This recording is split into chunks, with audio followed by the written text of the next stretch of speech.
We'll all rise. We're calling the meeting to order. Pledge of allegiance. I pledge allegiance to the flag of the United States of America and to the republic for which it stands, one nation, under God, indivisible, with liberty and justice for all. We'll have a clerk do the roll call of officers. Ed Neiman, Here. Ron Breyer, Here. Sharon Martin, here, Linda Schleihoffer, Here. Deanna Moran, here, Lauren Martin, here, Dan Turk. Present. Thank you. Before we start, I want to say hello and welcome to everybody. We're so glad you're here, and I'm very happy to be here serving our community, and I'm looking forward to working with all of the board members, and I'd like to especially welcome Lauren Martin because she's our newest gal. So having said that, we would like to open our budget public hearing for the 2025 budget. We need a motion, and we will make mention of the time that we're opening it. A little discussion before you do that. Okay, point of So you wanna open the public hearing. correct. My question is if the board wants to make some adjustments to the budget, do you want to do that before you have a public hearing so people can comment? Or do you wanna have the public comment and then discuss what you wanna do with the budget? That's how I thought we would be doing it, but it can be either way. You want to do it that way? Well, I think people should Okay. have a right, if we make changes, to comment on any changes that we, Yeah, regardless of what changes we may or may not make, the budget is public record and it can be amended at any time. okay. So I I was don't know. anxious to I hear don't from know if we need that level of scrutiny. I certainly encourage people to offer opinions if there's something compelling. Okay.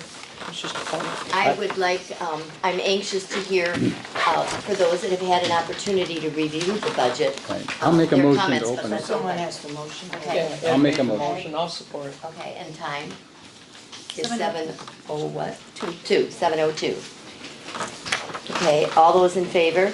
Aye. Aye. Any opposed?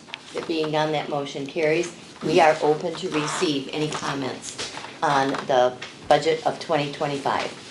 And we do have the podium, so if anyone wants to get up and go to the podium, feel free. Just state your name and your address, and then whatever it is you'd like to speak on.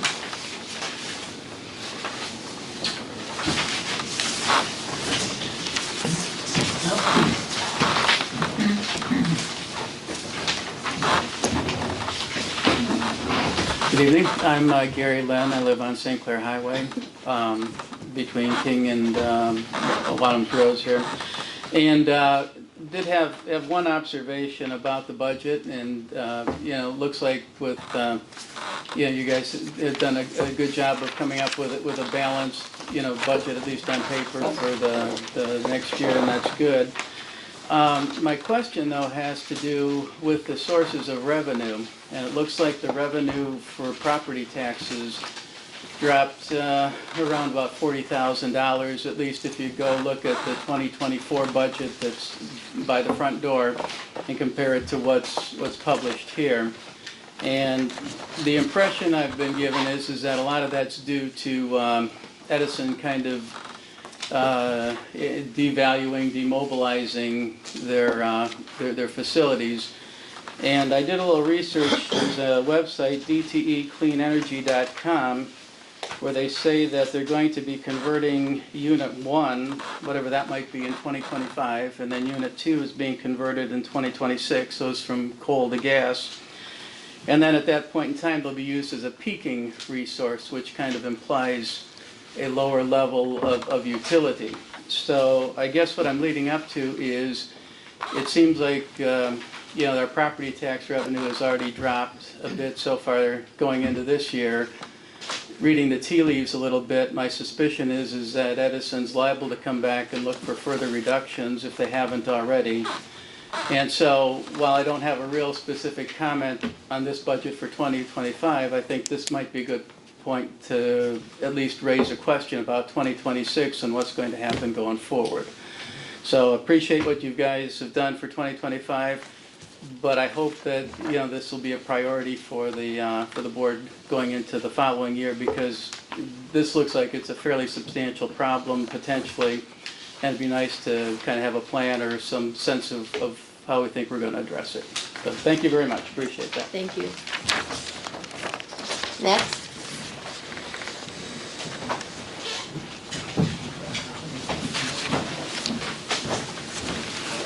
Diane Tipper, 6705 Lindsay Road. It's just a question. In the budget, the supervisor wages states it as 28,000, but I see on the agenda tonight, you're asking for 32,000. So is that gonna be a change during this open hearing? We'll talk about Or after, or whatever? I mean, when you ran for the position, you knew what it paid. So we'll talk to that. I guess, you know, first meeting that you've had, and you're asking for $4,000 more is a little bit questionable. I'll speak to that, thank you. Next.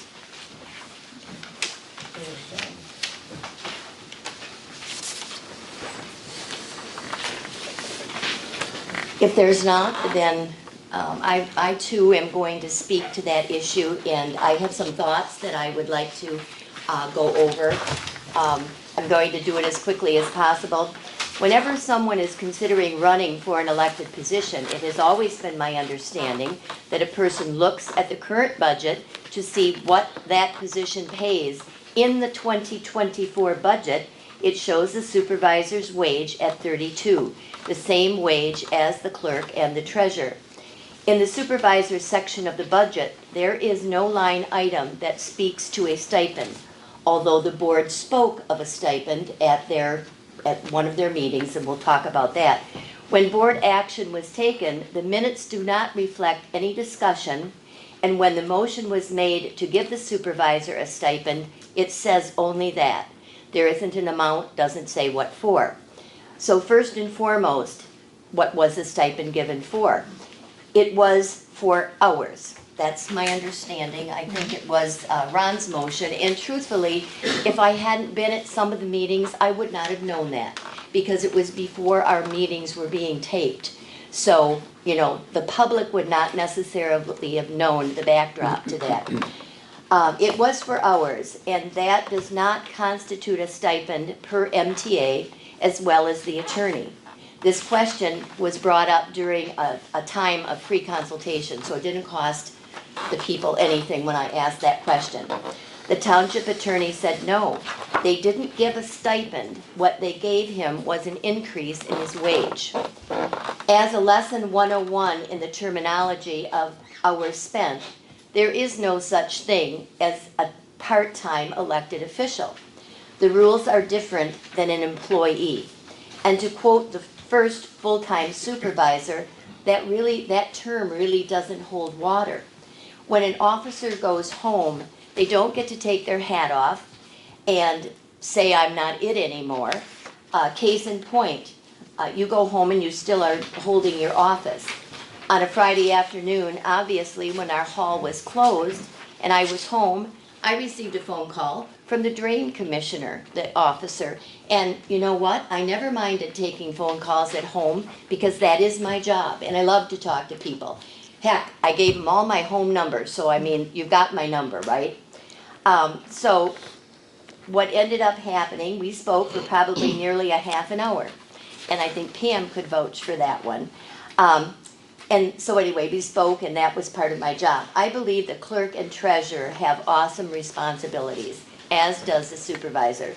They each spend whatever amount of time it takes to complete their tasks. Election time can be overwhelming. And, you know, our clerk has learned the ropes. Thank God she gets a break this coming year, unless, of course, the school comes up with some election like they sometimes do. Same with the treasurer. Tax time is her busy time, and she spends whatever it takes to get the job done. The supervisor is busy, really busy at budget time. All elected positions are valuable. I served our township for 28 years. I bring a wealth of experience and information, and clearly intend to keep our residents safe, that being one of the first foremost jobs that I have. When we do vote on it, I will ask to be recused from it. This has to be done by a unanimous vote, because anything that comes before a charter township board, you are bound to vote on. So when we get to that point, I will ask the board to excuse me from voting. And I appreciate your consideration in this matter. I also have some backup information. Ron kind of wanted some, after I spoke with the attorney, wanted something, so I provided that for board members.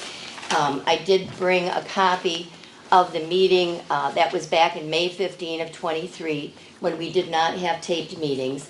And as I had stated, all it says, discussion of supervisor stipend, starting supervisor wage increased to 32, wage increased to 32, motion by Byer, supported by Moran. There were it says 5 ayes and 1 nay. John did not vote also because, you know, it was about him, and I appreciate that as well. And then when they actually, but there really wasn't discussion, and the motion was ever so brief, so that was that.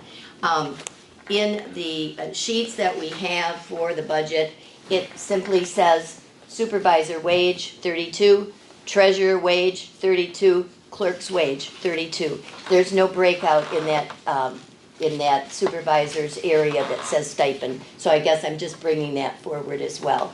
And I think that speaks to everything that I had, and I appreciate being able to give my 2 cents. Anyone else? Shouldn't you have amended the budget to that? You're still 28,000 on the budget. Shouldn't you have amended it to 32? We will be talking about that. I'm not supposed to even, if you want to come up to the podium, you're welcome. Okay. Actually, you can vote on Yeah. it. You're voting for the supervisor's position, not you. If you go to the MTA will tell you that you can vote because you're voting as the supervisor, not as Linda Schweihofer. Okay? Yeah, but I wouldn't. But you should have had this, you should have updated it. If you wanted 32, you should have updated it. If you put 32 in the budget, you don't have to spend 32, right? I mean, I think 32 is in the budget in 22 and 23.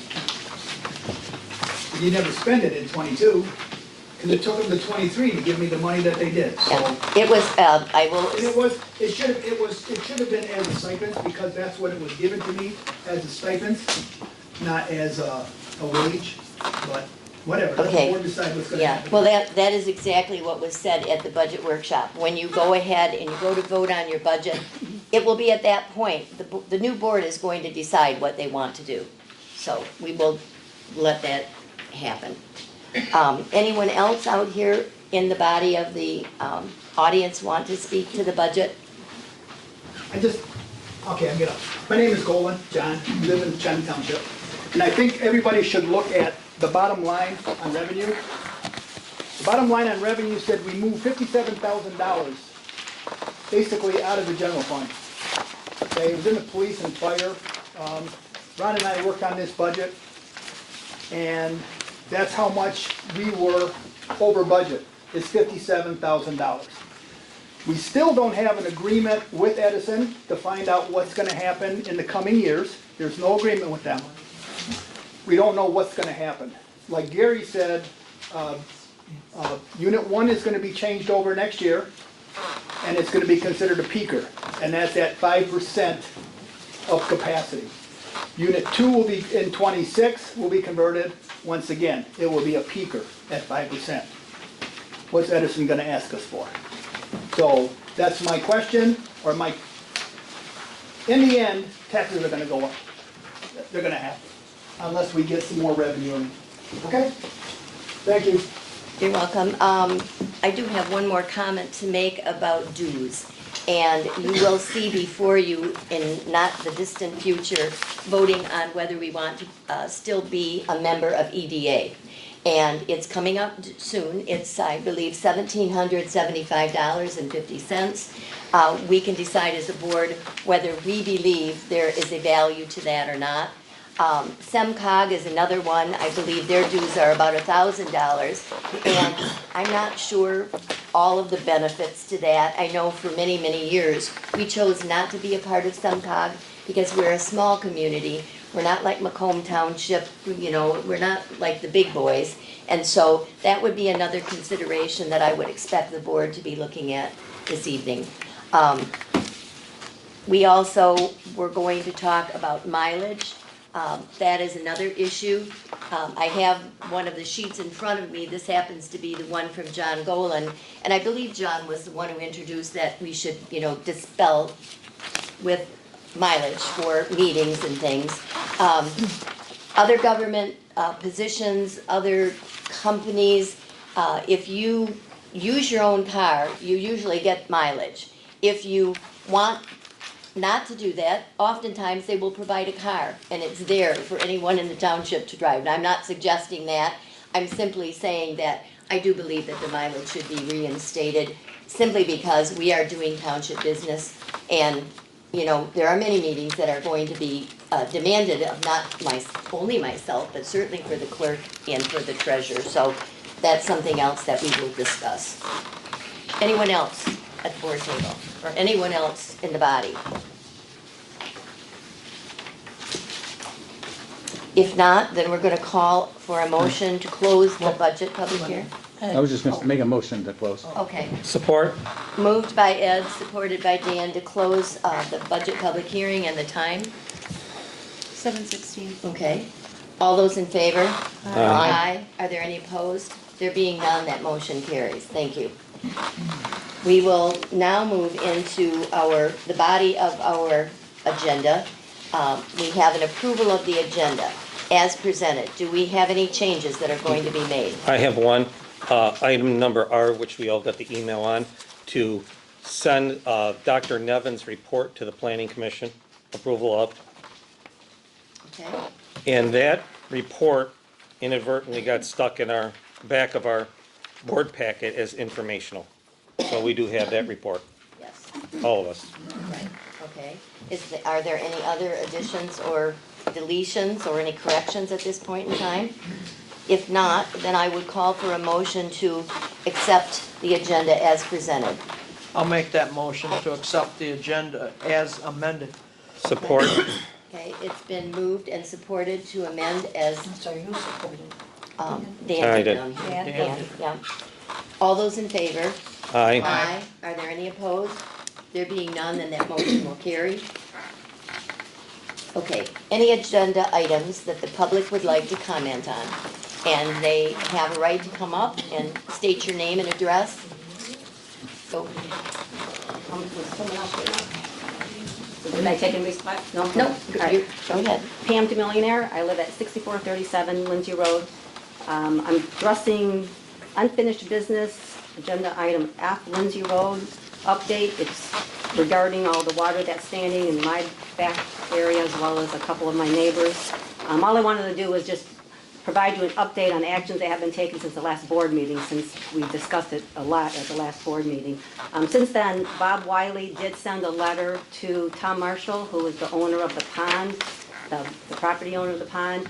It basically said, based on the changes you've made to grade to your property, you've trapped water on some of your neighbors' properties, and they are willing to work with you to try and find a remedy. Please help. A similar letter was sent to the barndominium owner 3 months ago. He's not initiated any action at all. I mentioned this last month. I've offered to help with the expenses. I've offered to pay 2/3 of the expenses. He still hasn't done anything to this date. I know we need to give Tom Marshall some time, whether it be a couple months, 3 months, whatever it is, whatever's reasonable. I'm not holding my breath on that one, thinking he's going to do anything, but I know we have to give him time. Possibly he will. If he does not, though, and the barndominium owner does not as well, which he hasn't for the past 3 months, we really still would appreciate if the township would facilitate a meeting between all of the homeowners that have been impacted by this, as well as the ones that caused this problem. I just got a verbal quote from Dave Schweihofer today, actually from the girl that works for him, so I don't have any details at all, but I was pretty shocked at what his estimate was to come out and dig ditches. If we wanted, what he first came back and just said, it's gonna be $25,000 to solve your problem. And I said, okay, I need a little bit more details. I'm going to the board, I want to just hear a little bit more. And so I guess Dave's up in Traverse City right now, busy, so he couldn't really provide much. But what he said was, well, the $25,000 is to dig 2 ditches going west to McKinley, which we all know that means it's gonna have to be dug on other properties. My property does not go to McKinley.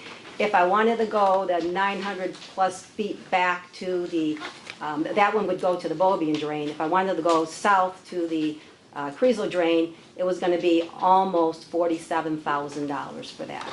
I just wanna reiterate, we're the victims here. We did not build a pond, we did not build a barndominium. They were both approved by building inspector here. We just want somebody to come out and please help us get this resolved. We want to talk to our neighbors, they won't talk with us. It's been going on for the last 3 to 4 years when those were built. It's gotten worse as it is over the years. I just walked out there, I go out there at least weekly to measure. I don't know why, it upsets me every time I do, but I measured the spot on my east side, the spot on my west side, they're both at 12 inches still. Nothing has changed through the entire summer this year. So one last thing is Bob Wiley did tell me, and I mentioned it to Linda, Linda got a copy of the letter that he And sent I provided. to, okay. He did tell me that he wants to attend that meeting that we have with the neighbors. He says it bothers him when neighbors start affecting other neighbors and won't try and help to resolve it. And so he asked to attend that. So I know you had that discussion with him today. He sent that one letter. I don't know if he mentioned it to you or not, but he did to me. So that's all I have. I thank you for your time. Thank you. Can I get to speak now? Sure. All right. As long as it is regards to a agenda item. Okay, same topic. Okay. My name is Vince Macri, 6399 Lindsay. Wanted to let you know that I also met with a contractor to try to resolve this on my own because I don't have a lot of faith in the process that we're going down. Our properties are shaped long ways like a bowling alley. The problem is across the middle. So I need to drain my water this way towards Lindsay Road. The contractor says that there's no way to drain towards Lindsay Road because the natural flow of the water goes east or west. Well, I'm a bowling alley, right? So long strip. I can't go east, I have a property owner. I can't go west, I have a property owner. It's only north or south for me.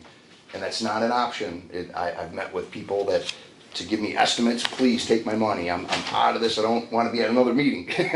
But they're saying it's not possible. Now, in speaking with the landowner, Tom Marshall, in the beginning of this issue, he feels that it's not his concern because the China Township Board has approved his permits to build up his land and to dig a pond.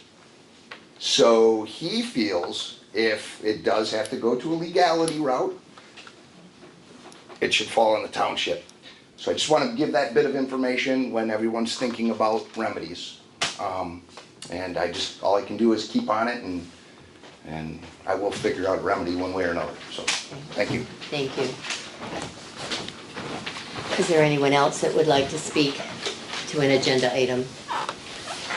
If not, then, and we do not have any persons wishing to address our board tonight. I thought for a little while, I thought we were going to have somebody coming from DTE that wanted to address us.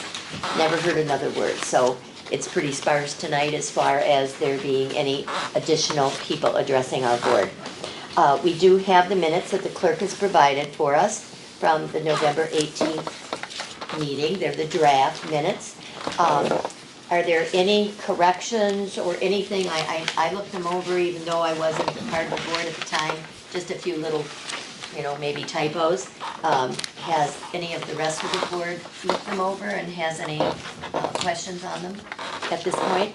If not, then I would ask for a motion to approve the minutes. So moved. Support. Moved by Ron, supported by Dan. Any discussion? If not, all those in favor? Aye. Aye. Are there any opposed? There being none, then that motion will carry. You have your consent agenda in front of you. Do we have any items that any board member wants to pull from that, or are they ready to approve it? I'll do the motion to approve the consent agenda as presented.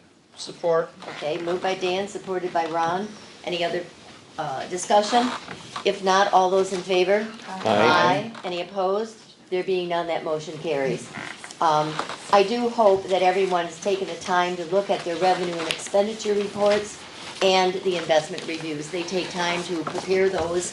If our former treasurer were here, I'm sure she would be reminding us to do that. So anyway, everybody take a good look at that.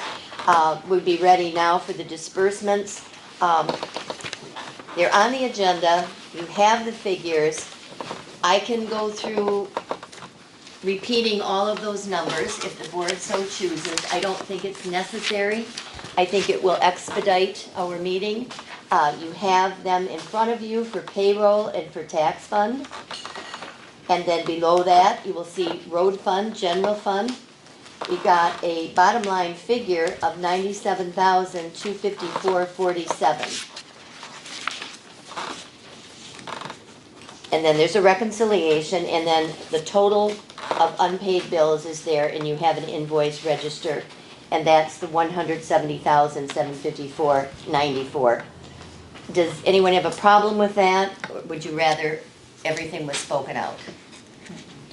I have a question, maybe if we go too far here, Linda. Okay. You and I talked this morning about ARPA funds and what you were gonna do with them, and you said, well, maybe you were gonna use them for the bridge repair on Springborn over the Baird Drain, which we're about to approve on unpaid bills. Once we approve that, that's done. I don't know if you decided something different. I did hear from Mike late today. He called me at dinner time, and he wanted to let me know that there would be, he said, a bill at the end of the month or the first of the month. He said, you can do whatever. We could Okay. do it tonight.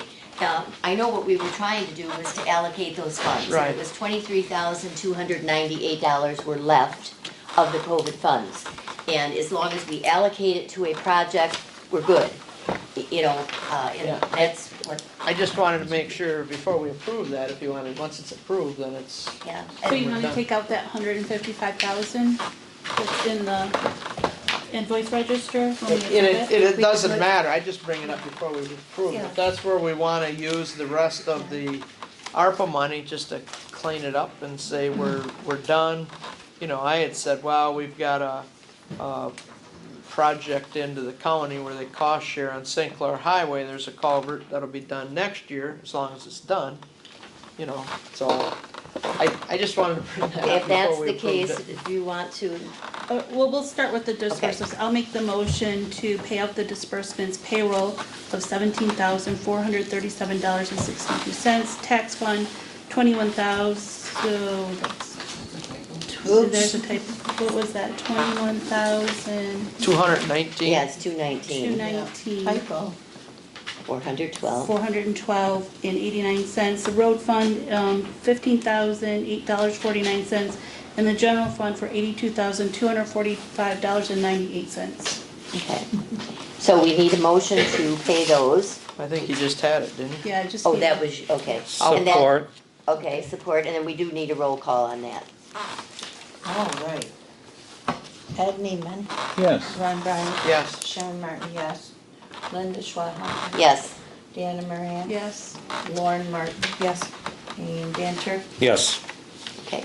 That motion carries, thank you. And then we still have the unpaids. So is that where you want to take that out? So you want to take out the $155,779.97 from that? I mean, that would clean it up right away if we did that, and then, I mean, I don't know how you wanna take care of that, we approve the agenda. I can, Or you just wanna Make vote the on that motion. Yes, let's do that separately then. Alright, Okay, we do the math on it.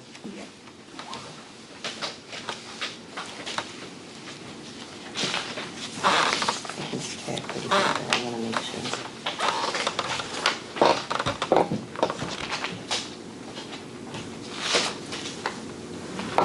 have 14,974.97 cents. Yep.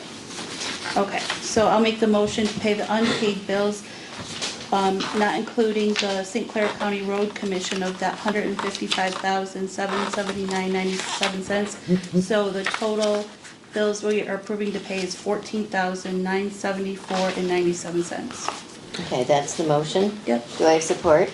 Support. Okay, it's been moved by Deanna, supported by Ron. We need a roll call.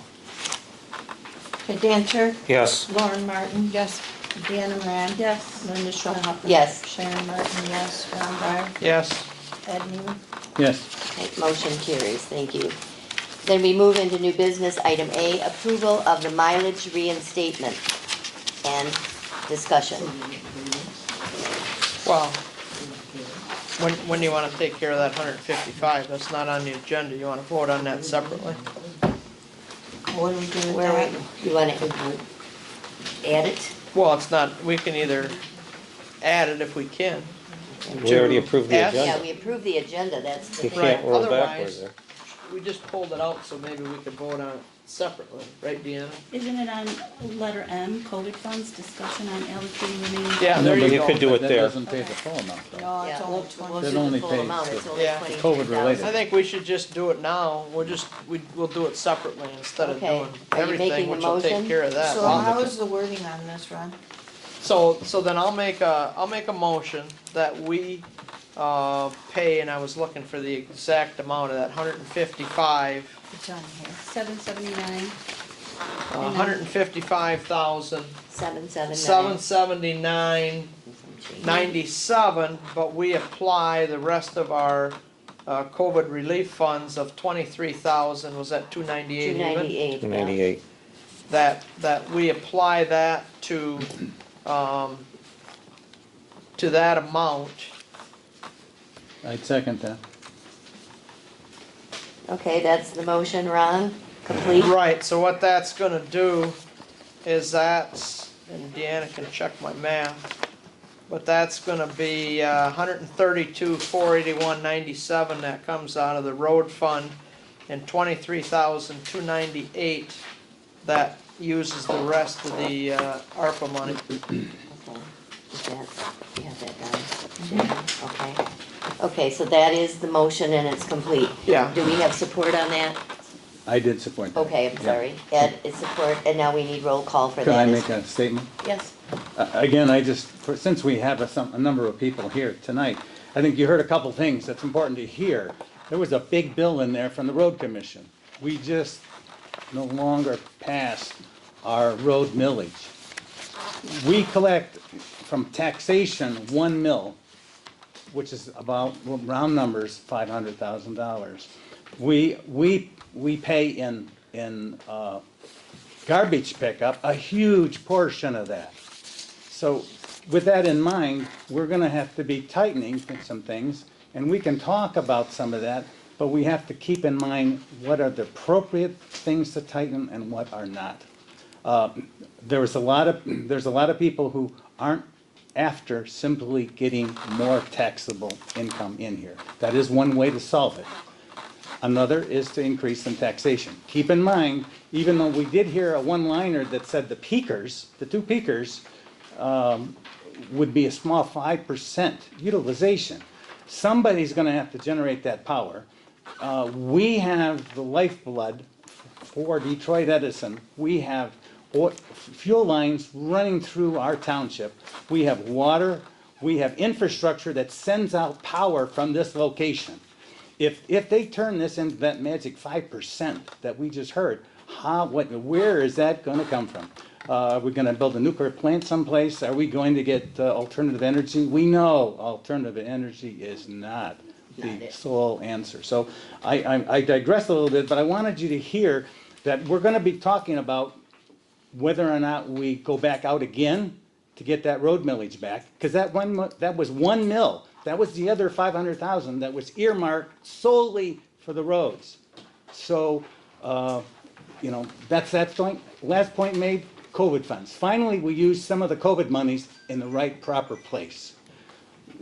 putting sirens up and spending COVID money, that was still our tax dollars. So I'm sorry, I just had to share those. Thank you. Okay, okay. So we do have a motion, and we do have support. We do. And now we Now will we have a can. roll call on that section of the bills, okay? All right. Neiman, Yes. Fire, Yes. Martin, yes, Schwahofer. Yes. Moran, Yes. Lauren Martin, Yes. Danter, Yes. Motion carries. Thank you very much. We did pay the bills. Now we can move on to item A, approval of the mileage reinstatement. Discussion. We're going to be talking in a little bit also about, the different committees that we're going to serve on. I think they got me down for 3. I'm going to be looking hot and heavy here at the rest of the board members to pick up the slack and want to be one of those committee members. And, we'll all hop in our cars and we'll all take off and we'll go do those things, which we're doing for the township, which we want to do. But I do believe we need to speak to this issue. We've always had a policy, over the years. I know that one is really probably gone lax because it's not up and it's not current, but we've always had a policy for millage, or the mileage rather. Discussion? Yes, Dan. You're right, we've always had a policy for this, and when somebody turns in a mileage report or an expense report, it goes into disbursements, we can pull it out, we can scrutinize it, we can question it. I can't possibly ask somebody to use their own personal car for use. If the clerk had to go to the county, not only counting you, I drive leased vehicles, I get charged per mile on this, so we have a system, we have checks and balances for it. I mean, the IRS gives us the tools to allow us to do this. I'm gonna do the motion to approve the mileage reimbursement policy. I mean, it's only fair. And we've done it for years. I will second that for discussion. Okay, and we're ready for discussion. Discussion. Yes. And again, I don't necessarily have an issue, there was actually money in the budget for mileage yet, but the motion that was made was just going to meetings, it wasn't about no mileage, again, the way I understood it, going for education or anything else, it was just going to meetings, so, I don't know exactly how the motion is gonna read, but that was the motion to not have mileage, was to not have pay for board members or mileage to meetings that they attend. I just wanna say that's what the motion was last month. So in this motion, Dan, are we being specific about? Once again, when we send people to MTA, we usually include in there with mileage and hotel. Generally, if you're doing township work, you bring an expense report to the table, we can say yea or nay at that point in time at the table. I would say generally, accept the mileage reimbursement policy. Any other discussion? Ed? Yeah, I think the paying of utilization of personal vehicles is appropriate.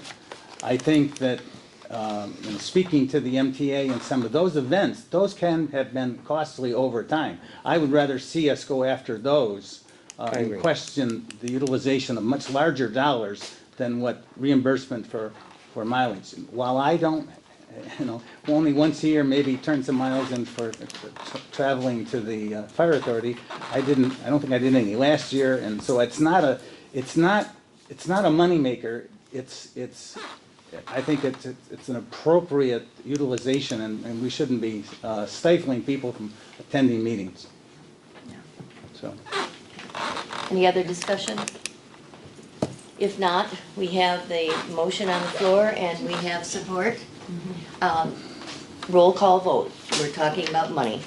okay, Ron Breyer, I'm a yes, I don't mind, I'd like to explain it though, I don't mind letting people who wanna charge for mileage. I feel I get paid enough as a trustee, I've never charged $1 for mileage in any of the years that I've been trustee.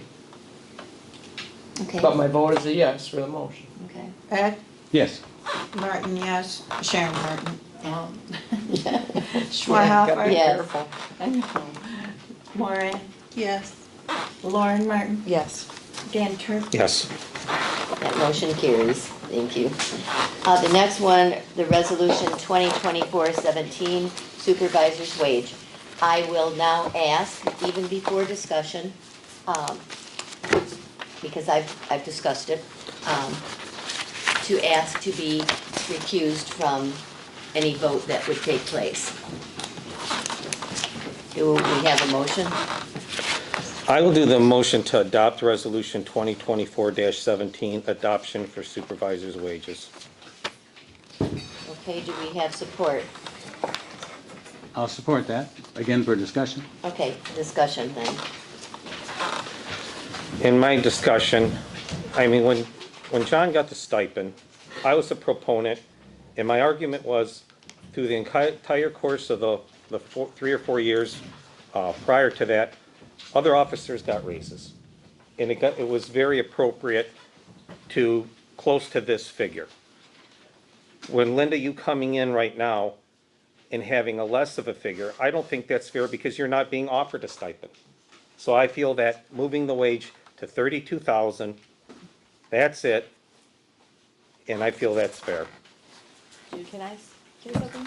I attended the meeting in the audience, and my recollection of that meeting was that John was getting stipends for extra hours being here. That is how I remember it going. Now, I don't know how it got put into the minutes or, the technicalities of it all, but I remember that his increase in wages was because he was here more hours. More hours, yes. Yes. Yes.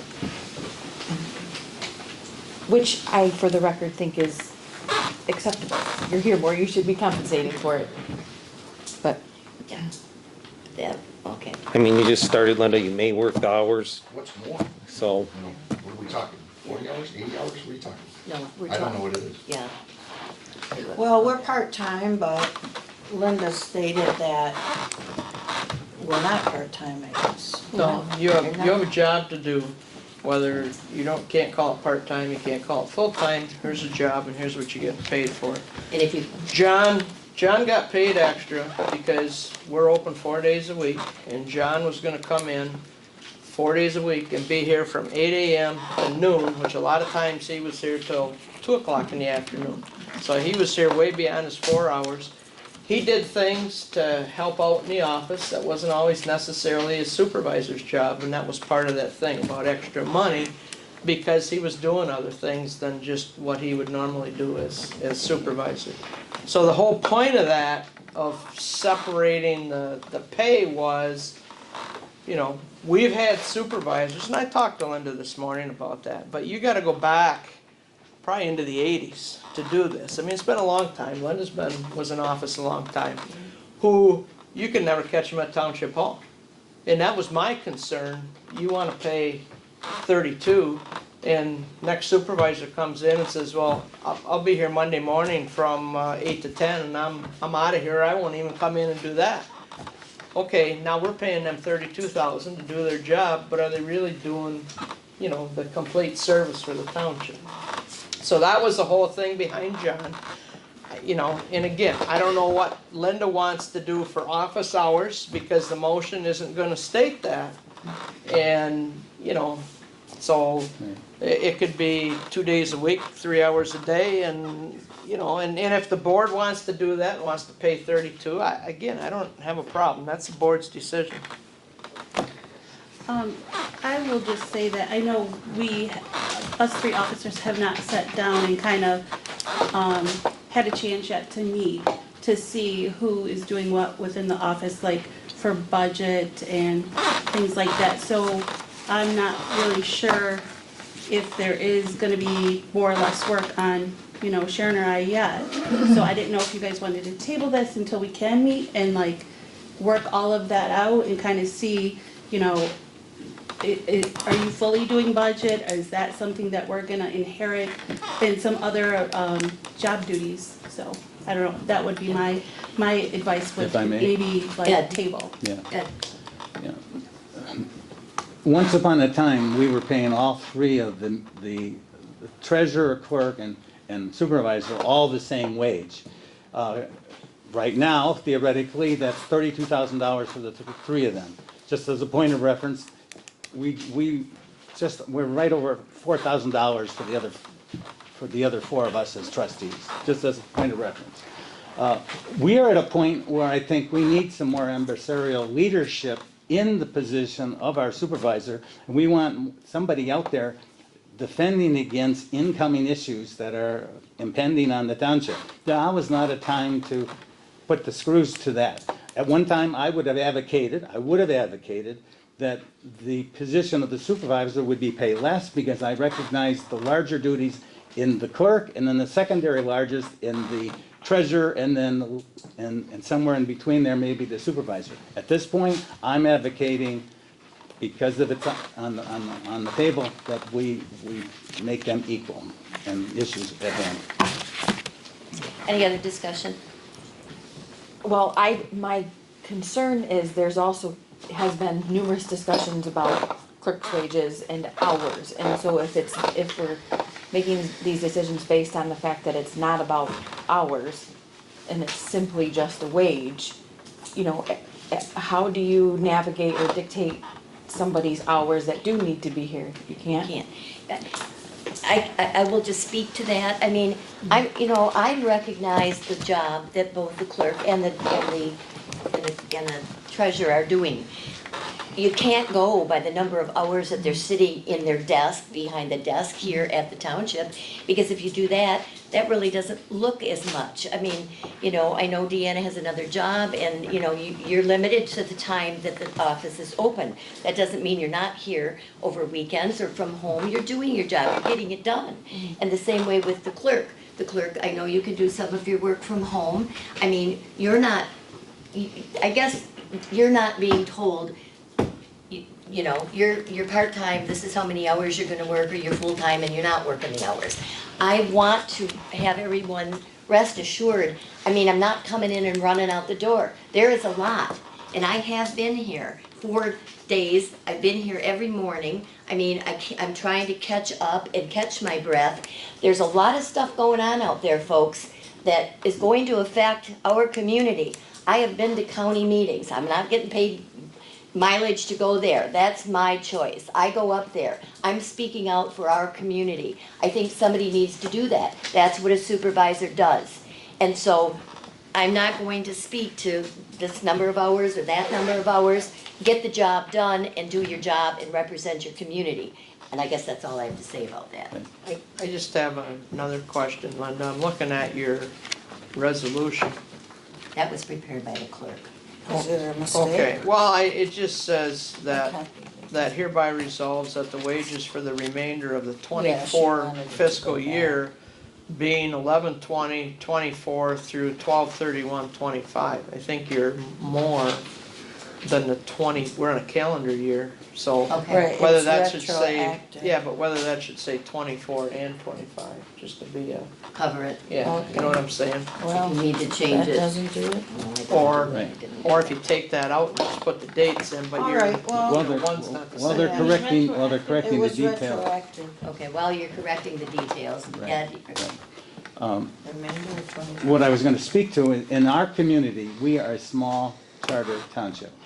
The three of you, as officers, are not just figureheads. In larger communities, there are figureheads and a whole series of minions that do the grunt work every day and crunch.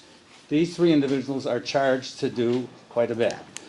We have been unable to keep a position of the clerk. We've gone through a multitude of people wanting it. There was no opposition to the clerk and the treasurer this time around. So that's my last statement. okay.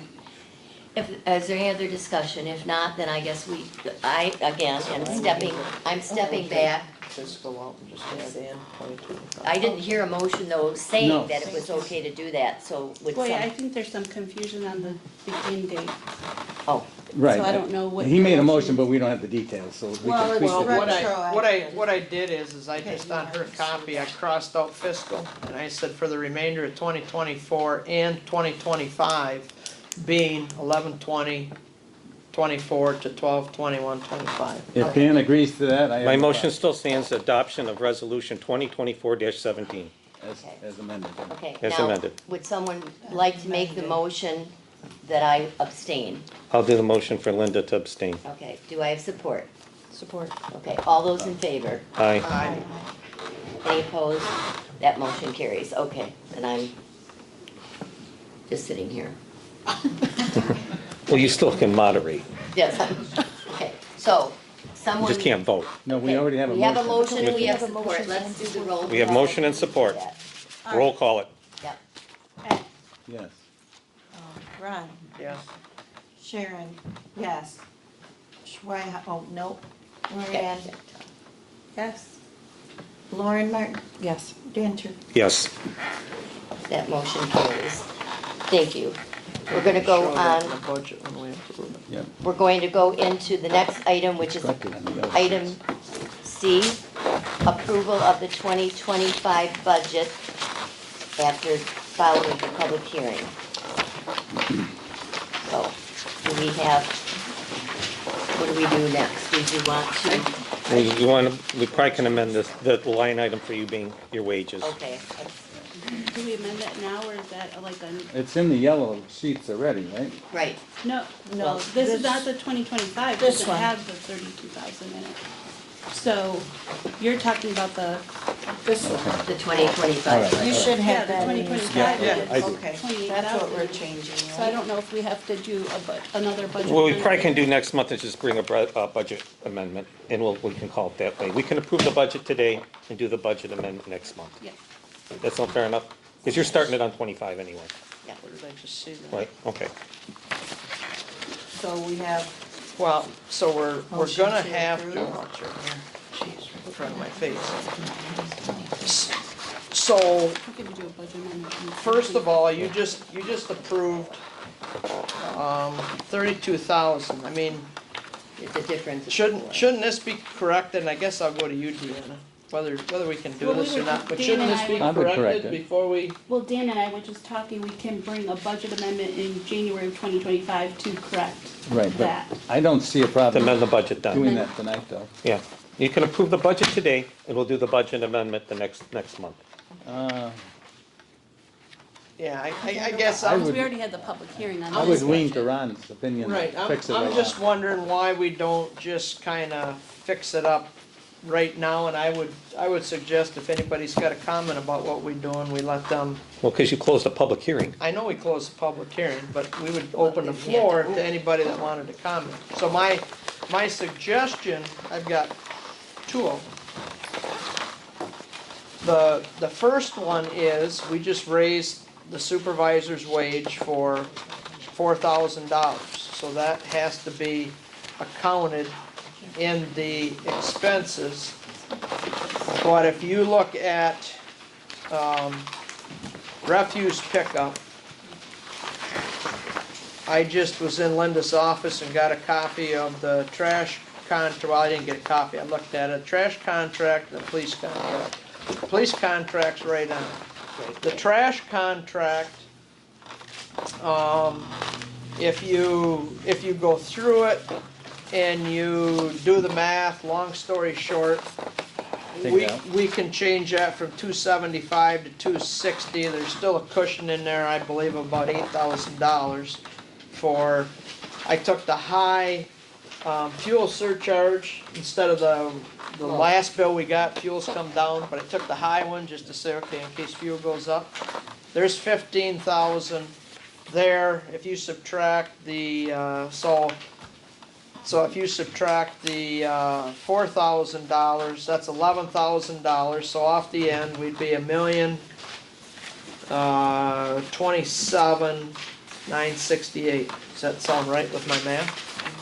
Well, you're basically just moving it, 4,000, I'm just- 4,000 moving, I'm just moving money around, so Just then, ignore them, right? so then we're gonna decrease what we're taking out of the police and fire fund by that same amount, which is going to be $11,000, so now that amount is gonna be 48,048. I didn't want to just decrease the, why are you doing? trash. Why It's not are we there. Well, you, Just doing 4,000, why are you but, doing more? no, I don't know. you had 15 here, you're spending 4 more here. So the Oh, net you're is, putting it all in. the net's 11,000. So Alright. we're decreasing spending by 11, but we're also decreasing what we need to take out of, because we're decreasing our expenditures by 11, we're decreasing by 11,000 what we have to take out of the police and fire fund. That's all I wanna do. I mean, does that make sense, Deanna? Nope, I'm Okay. sorry. So you're taking 11,000, So Out I'm of taking which line? 15 out of trash pickup. right? We're subtracting the extra 4 for supervisor. Yeah, So the difference is 11,000. So our Right. expenses are gonna go down by 11. And to balance the budget, then we take 11 less out of police and fire, so the amount, if everybody looks at their sheet, is gonna be $1,027,968 on the revenue end, and $1,027,968 on the expenditure end. Okay. can I ask a question, Ron? Sure. What am I missing? We're adding 4,000, Made it we're adding available. 4,000 in the supervisor category. Adding 4,000 more to expenditures. Yes, 4,000, Right, 4,000. right.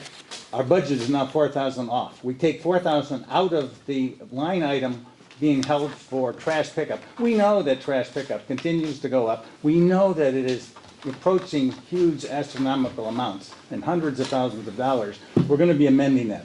Why don't we just make it very clear, all the other numbers, people don't have to find where we move things. Budget is I don't- just this, a budget is only intended to give us a guideline of how things are going, and we have to modify it. Okay, my answer to that is, we were pulling out $57,000 out of the police and fire fund to pay for part of police protection. I would rather straighten trash up right away and pull only 48,000 out of the police and fire to keep that money in that account, to let interest draw into that account instead of interest drawing into Okay. the general fund, and to try to maintain that fund. That's my sole purpose of doing this. All So, right. That's a secondary item though, that's kind of confused it. it is, but I guess. Another step. Right, we could have discussed this earlier and could have agreed with you on that. Right, point. but to me, it is, and I guess because, and again, I understand what you're saying, but because we are technically spending more than we're taking in, I would rather do it that way. If the board wants to do something different, I'm okay with But that. the other point is, I think, again, correct me where I'm wrong, is that the monies that are in the line item for the budget amount does not mean that we've taken that money out of the bank earning capabilities. Okay, well, let me ask Deanna. So, In your budget, when it says you're gonna transfer in from the police and fire fund into revenue, when were you gonna do that? I guess we can do it whenever It's we need needed. money into the. Well, technically, you're never gonna need it out of the general, because there's money in the general fund from other years. So budget-wise, I even though you have a budget that says you're pulling it out, it's gotta be pulled out and show it in the police and fire, they I got can taken do it out. in January if you want. Well, that's my point. Really, it should be taken out right away Okay. and put in the general fund and shown in our revenue and expenditure, whatever you wanna say, because we're actually pulling that money out, putting it in the general fund to balance our budget. My opinion. The board can do whatever they want, not put it in there, but there's other monies in the general fund where we could've just pulled money necessarily, but you know what I'm saying? We've historically been conservative with monies and what accounts they are, and they don't, there might have been times in history where, people could have been earning 10 or 15%. We have elected to look at security deposits and protect those dollars. We've also operated on a very good battery, if you utilize that word, keeping monies in those accounts. If we keep that money in those accounts, we will still earn interest. I'm still struggling with your argument of where it's got to be pulled out of an Well, I earning guess- capability. I guess I'm just looking at a bigger picture. we're no longer putting money in the fire fund. The fire fund, in how many years? At one time, the board said within 10 years, I don't think it'd be 10 years, but within probably 12 years, or 13 years, depending on how interest rates stay up, is no longer gonna exist. Then we're gonna be down to the police and fire, and at some point, we're gonna have an issue. We're gonna have some bills coming due that we're not gonna have the money to pay. Right. I'm trying to keep those two funds, as much money in there for as long as I can keep them collecting interest. And so that bill doesn't come to where we gotta go back to the people and say, well, you know, by the way, now we gotta have X amount more. Now, that's not gonna happen for 13 or 14 years, and some people say, well, why worry about it today if it's 14 years down the road? I think today is when we gotta look at 14 years down the road, just to make sure that'll go as long as it can. That's only my point in doing it. And again, whatever the board wants to do, that's up to the board. How they Further discussion. Ronald, you're talking about taking money out of this fund and transferring it to the other fund. That's basically a budget amendment. Can we just approve the budget today and we'll do the budget amendment and we can discuss at the table which fund we'll be pulling from in spirit of moving the meeting along? I guess that's my other point. We are about to approve the budget, which we haven't approved yet. My question is, why do you want to approve the budget and come back next month, a month later, and have a budget amendment? So we can discuss which fund we're taking it from and moving things. Again, Because that is not on the agenda today. We have an approval of a budget. All right. We're not talking about a budget amendment today. it's up to the board. What does the board want to do? We do have a motion on the floor. Which is what? What is your motion? What is the motion? Recite it. Approval of the 2025 budget. Okay. Without any corrections. Well, I would, if I could, I think I supported that. If I could decline that, I'd like to make a different one. Okay.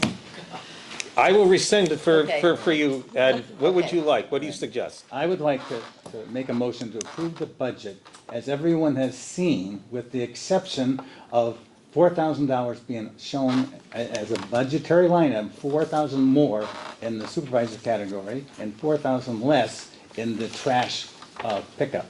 I Support. that. Okay. It's, Yes. okay, it's been moved and supported. Let's let Lauren do this one, okay? There you go. Okay, and we have to have a roll call vote on this one, please. All right, so we have Ed made the motion and Lauren Martin Supported support. it, and then we'll do, And that's just the 4,000 coming Out out and in. and From one in. account to another. All right, roll call. Ed, Yes. Ron, No, Sharon, yes. Linda, yes. Deanna, Yes. Lauren Martin. Yes. And Dan Turk. Yes. That motion carries. We have an approved 2025 budget. Thank you. Our next item is the EDA. Since I've been here, I did see this bill coming through for the $1,775.50. It's due. I told Mary Ann to pull it. It's on our agenda for discussion. I told you how I feel about it. And Dan, or I think it was Ron and I always talked about this in years past, that, you know, if the EDA has something that's so worthwhile, and we have the infrastructure here, and they really want it, it's coming, whether we, you know, beg, borrow, and steal, and pay them dues and everything else, and go through all the machinations, we're gonna get it anyway. So, we've opted not to, and then all of a sudden, they offered this great introductory fee. So the board went ahead and we said, well, let's give it a try. But like with so many things, you take a try, and then it just sort of keeps on going. And I don't know how well we're being served by the EDA. So it would be my belief that we can do without them, but I don't make the motion. So I would like to see, where does the board want to go with this one? discussion? Well, first we gotta have a motion. No, we don't. We should have discussion before we have a motion. Because then motions get, I you know, know, but we, canceled and, I've never known it where we didn't have a motion and Well, then that's- support and I then think discussion. typical you would have a motion out there Yes. so you know what you're okay. So someone challenging. want to make the motion and. I'll do the motion not to renew the membership of the EDA for 2025. I'll support. Okay, moved by Dan, not to re-up, Yep. and supported by Lauren Martin. Now, we can have discussion all you want. Okay. Dan Casey has been working to try to bring some kind of industry into our heavy industrial district, for the past 4 years that I know of, and I think $1,775.50 is a small cost to have somebody working on our behalf to try to bring a little more tax base into the township so we can keep our taxes and our costs low to the public that's out in front of us. We had 1,100 and some members of the public vote against our road millage. They don't want any more taxes. The only way to keep your taxes down is to have a little more industry. Somebody can build a new restaurant, cost them $800,000. We get $8,000 out of that. That's not gonna help the situation. We need somebody coming in and wants to spend 2, 3, 4, or 500 million. This is what Dan is trying to do for the township. It's just a small price to pay. Okay. I have a, Oh, yeah, I appreciate your comment, Ron, but Sharon, you I want to have say a question, something? Ron. If we didn't pay this, wouldn't they still work with our township and our heavy industrial site to get something in there? He may. Because the county gets something from it also. Oh, yeah, county does, and he may. Yeah. The county served, Would he go to the lengths that he's going today to do it? I don't know, Just he for might. this amount? Yeah, he might, I don't know. okay, Ed, I'm just saying it's a small fee to pay. yeah, Ed, You're right, Ron, he may go elsewhere in the county to help support, but he is Right. obviously looking out to build industry Right. in the county. There's, that's what that private company does. I don't know if I think I'm at liberty to say that the county themselves is getting a little bit leery about wanting to soak $310,000 to the EDA on a yearly basis. We think our $1,775.50 is a lot, and it is by comparison, but the county serves to gain a lot of money. But they're even looking, I think they're seriously looking. And what, there's like being funded to do this. I mean, it's a business, I guess, is what I'm talking about. Ed? We have to do a better job telling our citizens and our residents how little taxes we collect to operate locally.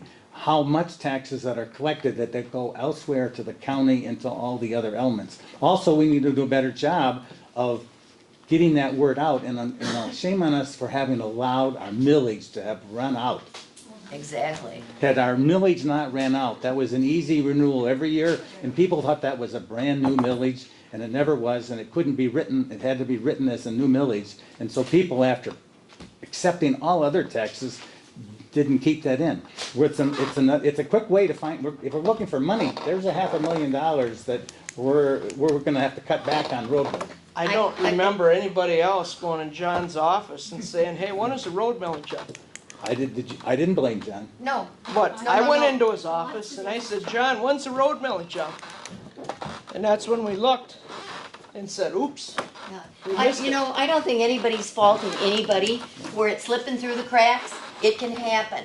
Nobody ever did. But what I found very disconcerting was that first newsletter that went out in December to the people that said, we got a cushion here in our road fund, and, we're gonna give you a little Christmas present this year, and we're gonna, let it slide. Now, wait a minute. The truth of the matter is, it was a boo-boo. Say what it was. You don't make a silk purse out of a sow's ear, and I think if we had been straight with people up front we wouldn't be in this situation because people knew how worthy and worthwhile it was. And that's what I have to say about that. I was very disappointed. I gotta reel you back in, we're talking about the EDA. Okay. Okay, Okay, thank you. Thank you, you bet. Thank you. The EDA, they're not only wanting to put industrial things in our heavy industrial areas. They want to put it in our residential areas, our agricultural areas, our backyards, next to Crossroads Church and children's playgrounds. October 1st, Dan Casey came to this township hall at 9:30 in the morning and had a meeting with 3 or 4 board members and didn't include all the board members. Then lands himself a meeting in the planning commission. I don't want to do business with a guy like this. This guy is so backdoor, it's not even funny. He has all our emails. Ed, were you invited to that meeting? I wasn't. I was not. No. No, thank you. Well, I appreciate your comment. I've appreciated Ed's, I've appreciated Ron's, Sharon's. Anybody else here would like to, I've already done my 2 cents. You're good, Deanna? Yeah. Anything, Lauren? Okay, I oppose supporting anything. Okay, okay, so we had a motion. It's been supported. We've discussed it to death. I think we're ready to do a roll call vote. Okay, Schweihopper, No. Well, hang on a second. That is not to, it is not to renew. So that would be a yes. Oh, oh, I mean, oh, we're not, okay, not to okay, pardon well, that me. happened to me once. Yeah, okay. I just want to make it, Yeah, we're gone so far Okay, away. Okay. Right, Dan, restate it one more time. the motion is to not renew the EDA membership for December 2024 to November 2025. Not renew it. Okay, and you asked me? Yes. And I'm saying yes. Okay, Deanna, Yes. Lauren, Yes. Dan, Yes. Ron, No. Ed, Yes. That motion carries quite. oh, Sharon Oh, Sharon. Martin. I'll say yes. I gave him a year to do something. Okay, that is a resounding yes. Okay, thank you very much. We don't have to pay that bill. You can save 1775, Ron. Look at that. Yeah, okay. Next item is F, videotaping of meetings and discussion. We do We have. have letter E. Letter E. Skip E? Yeah. Okay, oh my gosh. Letter E, Resolution 2024-16, Data Center Moratorium. Dan, you want to speak to this? I know that, Last month, we had at the table the sample ordinance. This month, we have the resolution. The resolution is going to press the pause button as a board today, forwarding last month's ordinance to the planning commission so they can do their public hearing, deliberate it, make their changes, and bring it back to the board for approval, and for the planning commission to make their own type-specific data center ordinance for this township. I put my motion out for adoption of Resolution 2024-16. And the reason why I have battery storage systems in there again is because in data centers, they need a seamless supply of power, and that is part of it. okay, that's the motion. Do we have support? Support. Okay, moved and supported. Discussion. Discussion? So we have, good ordinances. Let me, before I came to the meeting, here's some stuff. I stapled that one backwards. We're just getting it tonight. Yep, yeah, so that one's good. Did Ed get one? That's a separate one, and then pass those down. This is right out of our ordinance. People are concerned about noise for Oops, sorry. data centers. And really, while that's going out, first thing I want to address is we made a motion at the last meeting to have an opinion from our attorney, which is also here. Yep. And she has exact things what should be addressed in a moratorium as why you want the moratorium and what harm it's gonna do to the township, which is not in the moratorium. So I mean, I guess that's the That's the first thing. Your attorney has given you opinion and you're deciding not to pay attention to your attorney. Second thing is that this has been distributed. This is in our ordinance for noise, and this is for the public too. And if you're in the I-1 or the I-2 districts and you abut an AG, CR, IERS, RM, or PUD, and in our ordinance, those are all classified as residential districts where people live. Our ordinance says from 7 a.m. to 7 p.m., the decibel level can be 50 decibels. But from 7 p.m. to 7 a.m. overnight, they have to be lower than 45. If something would come in on the Edison and where you'd have some kind of noise, number one, they'd have to adhere to this. Number two, if you look at the second page that I've handed out, is a zoning map. And if you look at section 13, which is right in the center, and you go down along King Road, you'll see a green strip in there. That green strip is commercial, recreation, and open space. That map right there has been there as long as I can remember. I think that's how it got constructed in 1967 with our first zoning ordinance. And why they put that in there was that was to be a buffer between your heavy industry and your suburban residential, where there's a bunch of houses right across the road in Kingston Heights. They call that Kingston Heights. I did a rough measurement of how far that would be, and that's about 400 to 410 feet off of King Road. If there was a site plan done for any industry going down on the Edison, the Planning Commission has the ability to add what they think is proper on a site plan to protect the residents. And that is our responsibility to do that, no matter what kind of ordinance is drafted. So one of the things that I would require of any industry going down there is either a sufficient berm or wall to be at the edge of that commercial recreational zoning.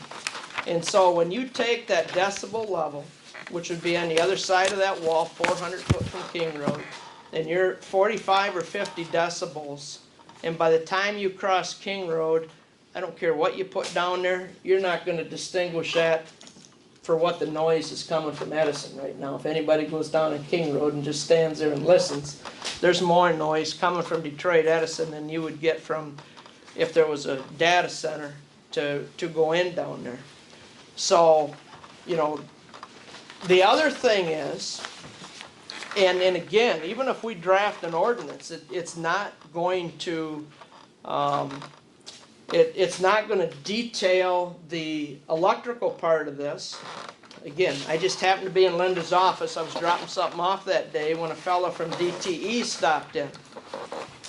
And through the conversation we had with him, and Linda, you correct me if I'm wrong, he said DTE has the capability of producing the power for, and he didn't use data center, he didn't want to talk about it, but he said for the development that would go on Detroit Edison's property.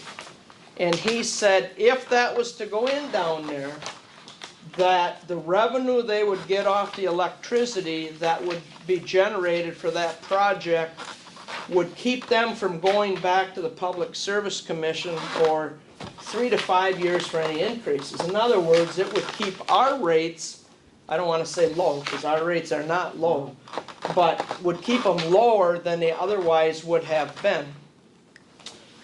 Our ordinance is constructed in a way that you can't possibly list every item that goes into an industrial or heavy industrial district. But it describes the type of items, the businesses that goes into those districts. So if you ask our planner, she will tell you wholeheartedly a data center could go into an I-1 or I-2. If the board would like to change the ordinance that have it a permitted use in I-2, the planning commission could do that, but that's the exact district. We're talking about that the rumor is that there's something wants to go in down there. So my point to all this is, we have a good ordinance for what's going in there. If the board wishes to make that so it can only go in there, the way ordinances are constructed, you're not gonna have just a separate ordinance for a data center. It's gonna be described in part, either in your I-1, and all I-1 uses are allowed in I-2, or it will be described as only a permitted use in the I-2 district. And putting a moratorium on this is a good way to get the township sued. And Detroit Edison, who we hope continues to construct their business and do what they need in China Township to maintain our tax base, I don't think this is a good communication with them from the board.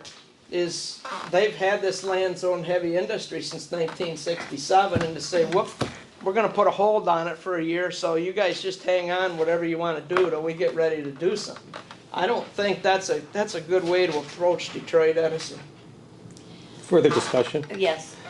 Ron, it's no surprise that Chris Anderson doesn't like a moratorium. She didn't like the solar moratorium, and we went right along with that. Number two, your answer to the reason why, you'll find in item R when we get further down to that, which is Dr. Nevin's report, which was shared on December 5th County Commission meeting. So there are some serious health concerns with data centers, and we're trying to cover that. Okay, well, let me address that. That's in the back of your packet, and if you have read his letter, what he says after he gets into my, and I don't know if the audience has read it, but his professional opinion, blah, blah, blah, he said they constitute a potential health risk. He does not say, oh my God, data centers and solar, they're bad for you. He said they constitute a potential health risk. So he has to see first, okay, how loud is the noise? Is there glare? Are there things there that could happen that is a potential health risk? And then he will give you an opinion. He does not say there is a health risk. He says there is a potential health risk. And if it's done properly, he would look at it and say, no, if the noise is down, and again, if people aren't aware of what's going on in Fort Gratiot, there's a lot of upset people up in Fort Gratiot because there's a solar going in and the township board entered into a consent judgment in a lawsuit. One of the things the township board did was they required a lower decibel than the state's going to require. The state requires a decibel of 55 decibels at the nearest point on the non-participating house. Well, that's pretty darn loud yet. They lowered that to 45 decibels. And we are drafting an ordinance, and we're not saying 45 at the house, we're saying 45 at the property line. So hopefully by the time you get to the house, it's even a little bit less. And there's ways they can do that, but that's another subject. So getting back to the moratorium, I don't think, again, if you want the ordinance changed to say data centers should be allowed in the I-2, where this is rumored to go in the first place, so this isn't going to change anything. If the board makes a motion, the planning commission can do that. We can have it done, public hearing in January, and we can have it back on this table in February, if that's what you want. But to sit and say, hey, we're just going to do a blanket moratorium, I don't think you're sending the right message to Detroit Edison. And you don't need to do it because we have a good ordinance, and we have a good ordinance for sound. And if you don't think that ordinance can be enforced, how are we going to enforce whatever you want us to do in the ordinance? It's all going to be Ron, the same. with all the people that came to these meetings, I think it speaks volumes. The people don't want this. Can you not see that? Okay, well, let me I mean, address, let me address that. You're saying that there's a possible risk. They're not willing to take that risk, Okay, Ron. let me address that. we've had this conversation before over on King Road. And I told you at the time, there's nothing gonna happen on King Road because the board has to approve whatever goes on. And you said, oh, they're gonna sue and get whatever they want. If you would do some research, and I've done that research, and I asked you at the time, show me a court case with what you said. And you said, well, I don't look at that, I only read newspapers. I can show you court cases where people have sued townships and won because townships said, we do not want this use in our township and we're not gonna have an ordinance for it. You have to have an ordinance for everything that somebody wants to put into your community. Including And- data centers. And that is what your I-2 district is for, is to push those things that you don't want in any other. I'll give you an example. Let's say somebody wants to build a X-rated theater and wants to build it out on Fredmore Highway in a B2 district, right next to the car dealership. You can't do it. Our ordinance says if you want to do something like that, it's got to be in the heavy industrial district. We're trying to protect the residential neighborhoods. So everything you don't want to do in these districts, it goes into the heavy industry. And that's exactly where this wants to go. And if you want to say, we do not want it, you better talk to your attorney, and she's going to tell you, now, when you say, we don't want a data center, we're not going to have it in an ordinance, and somebody comes in and says, hey, I just purchased 400 acres out on Meisner between whatever, McKinley and Starville, and we want to put a data center in. You're going to lose in court, and they're going to put it out there. We don't want that. If they're going to put it someplace, we want it in the heavy industrial district. Ed, you have your hand I up. was just gonna say, the last statement you said, if we want it, we aren't trying to legislate what we want. We are saying, this moratorium discussion was creating a path of least resistance or greater resistance. My point is, we recognize from a legal standpoint, there are a lot of things you can do to minimize problems. And one of those minimizing problems suggests that you have a well-established ordinance, and you're implying that what we've got is very well-established. But you're Absolutely. saying that as a member on the planning commission for many years. You're implying that we have the best darn ordinance out there to protect us. What we are really saying is, maybe we ought, and the attorney made some statement that it shouldn't be necessarily a full year, but maybe it ought to be looked at 6 months at a time. Maybe a 6-month moratorium while we evaluate, while we challenge the planning commission and our folks to look at it a little better and a little deeper. I agree with you that there are a lot of, if it has to come, that's probably the best place for it. But I think what we have seen happen in other communities where they've not put any bit of slowing up this moving train. And you've also said it in your statement, a consent judgment can take it out of all of our hands. All the judge has to say is, hey, you Mr. Developer, you got it right, boom, it's going in. Absolutely. So you don't get any, it doesn't matter whether we got a moratorium or not. But if we put a moratorium out there with the caveat that we're not trying to keep you out, we're trying to make sure when you come in that you're right. Okay, let me ask this then. If that's what you want, what are you looking for from the planning commission and changes to the ordinance? I don't think they have the ability, Who doesn't have the ability? the planning commission, They don't have the ability to what? to modify the ordinance. We do. I think we may have to look outside to a professional consultant, a planner. They're gonna ask you as the board, okay, you'd like to change this, what do you want? That's what I'm asking you. And if I you say, think- well, I think I don't know, we just wanna I stop it. think a good planner will point out the same things you're talking about, and they may fall in love with what we have. They may say, this this is the best thing going, right here. You've done a beautiful job, and I wouldn't change a thing. But I don't think they're being paid, I suspect they're gonna tweak it a little bit, and, So you wanna hire, we just approved a budget where Yeah. we're over on our expenditures $50,000.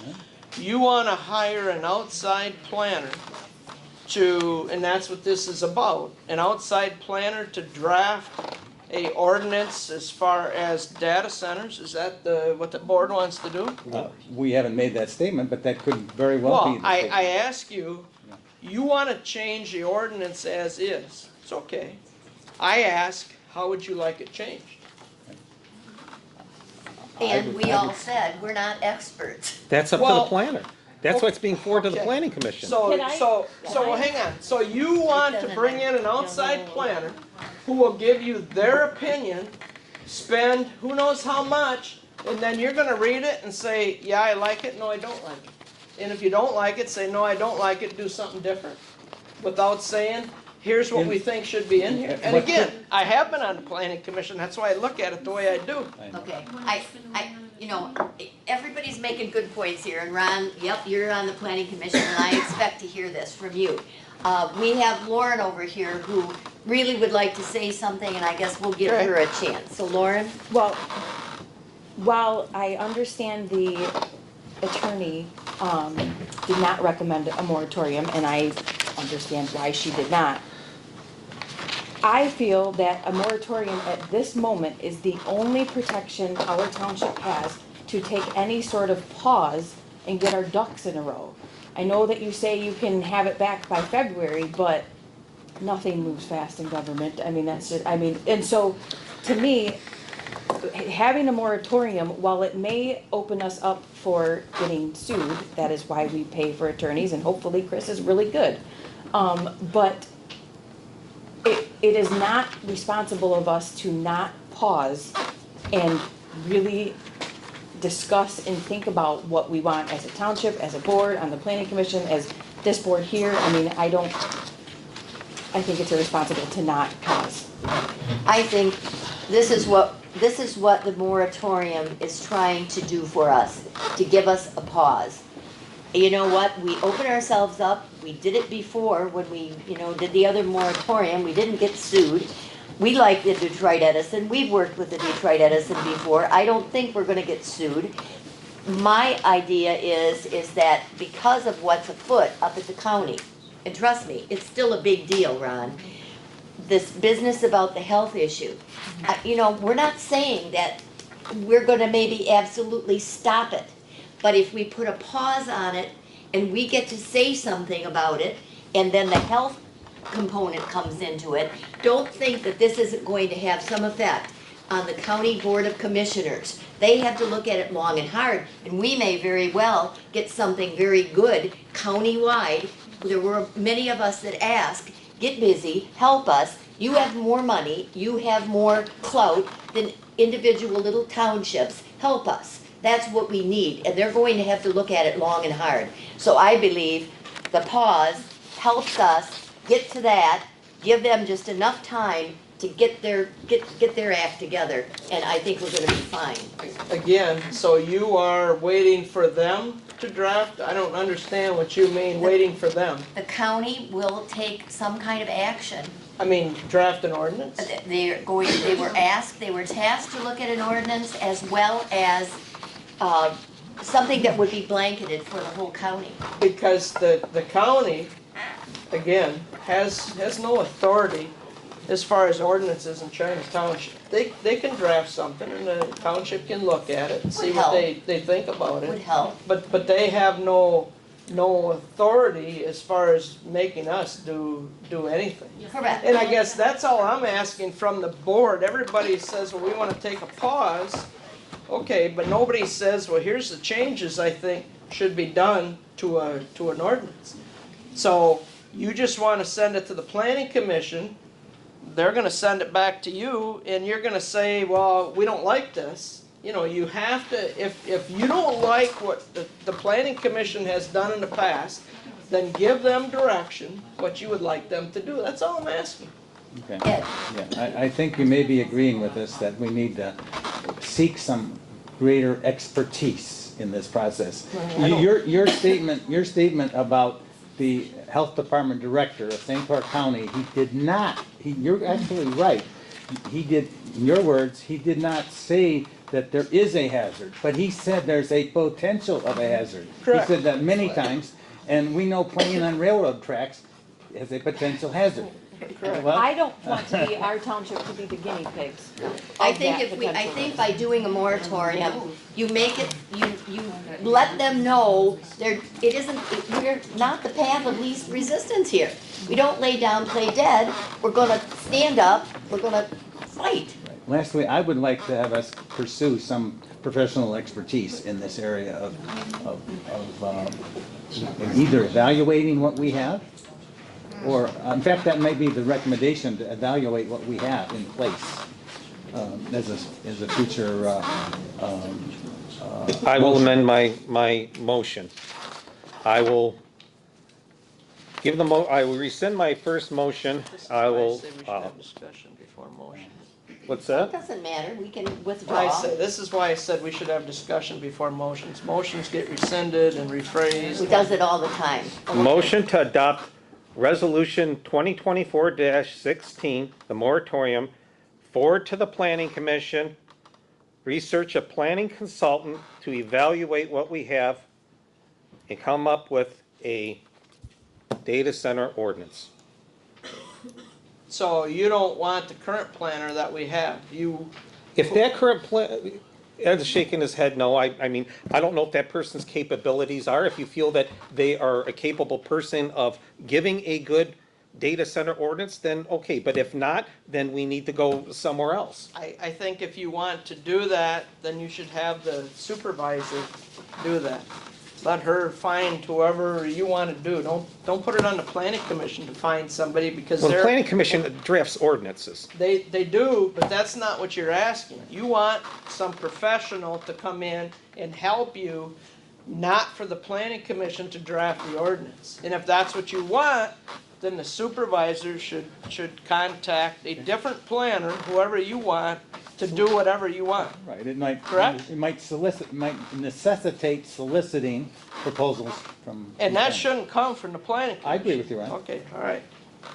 Okay. Is our current planner not capable of drafting? My, an my, ordinance? my, She is, but you might not like what she does. right. And we might love it. We don't know. Ron? In the world of professionals, I think she does an adequate job for the, if you look at what Ron gave us tonight here at the board when we first walked in, it showed that we had a handful of things that went before our planning commission.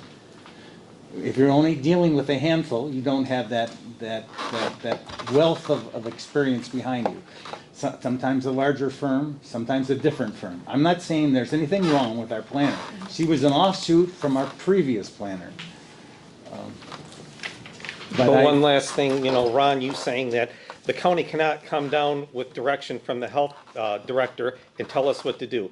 Ron, the past health director told you you had to wear a mask a few years ago, and you did. No, hang on, Dan. That is not what I said. I said. That's exactly what you Wait, said. wait, okay. No, I said the county cannot tell the township, here's the ordinance that we're gonna go by and you have to adopt. I didn't say that the health director couldn't come down with something and said, hey, in your ordinance, and this is what I think he's gonna do, is say, in your ordinance, here's a decibel level, here's a glare, here's all these things that could create issues that should be addressed in an ordinance. I don't have an issue with that. What I'm saying is, Linda said that the county's gonna do something, maybe draft an ordinance that the township can look at. All I'm saying is the county has no jurisdiction as far as what ordinances we go by, except we could adopt it and then there would be something that we'd have to go by. But out than that, the county has no authority, anything in China Township. I As far understand as that. If I ordinances. misspoke it Okay, or I all right. didn't convey it good enough. Lastly, I would simply say, win-win for you, Ron, would be that the expert author of ordinances blesses what we've got in place and says, you aren't gonna be able to tweak it much more than this. And what we've done, other win is we've slowed the train.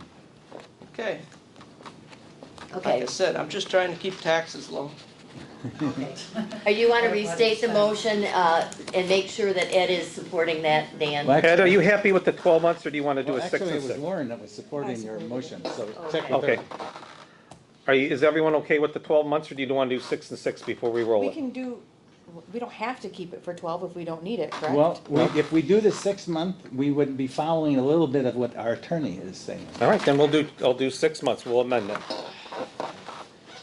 My motion rescinded the second time is to adopt Resolution 2024-16, doing a pause on data centers and battery storage systems in China Township, forwarding last month's ordinance to the Planning Commission and planner for evaluation, and to come up with a type-specific data center ordinance.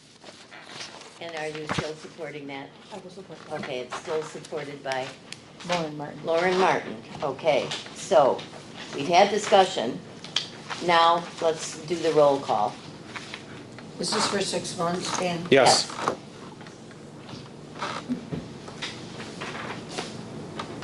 All right. Turk, Yes. Lauren Martin, Yes. Deanna Moran, Yes.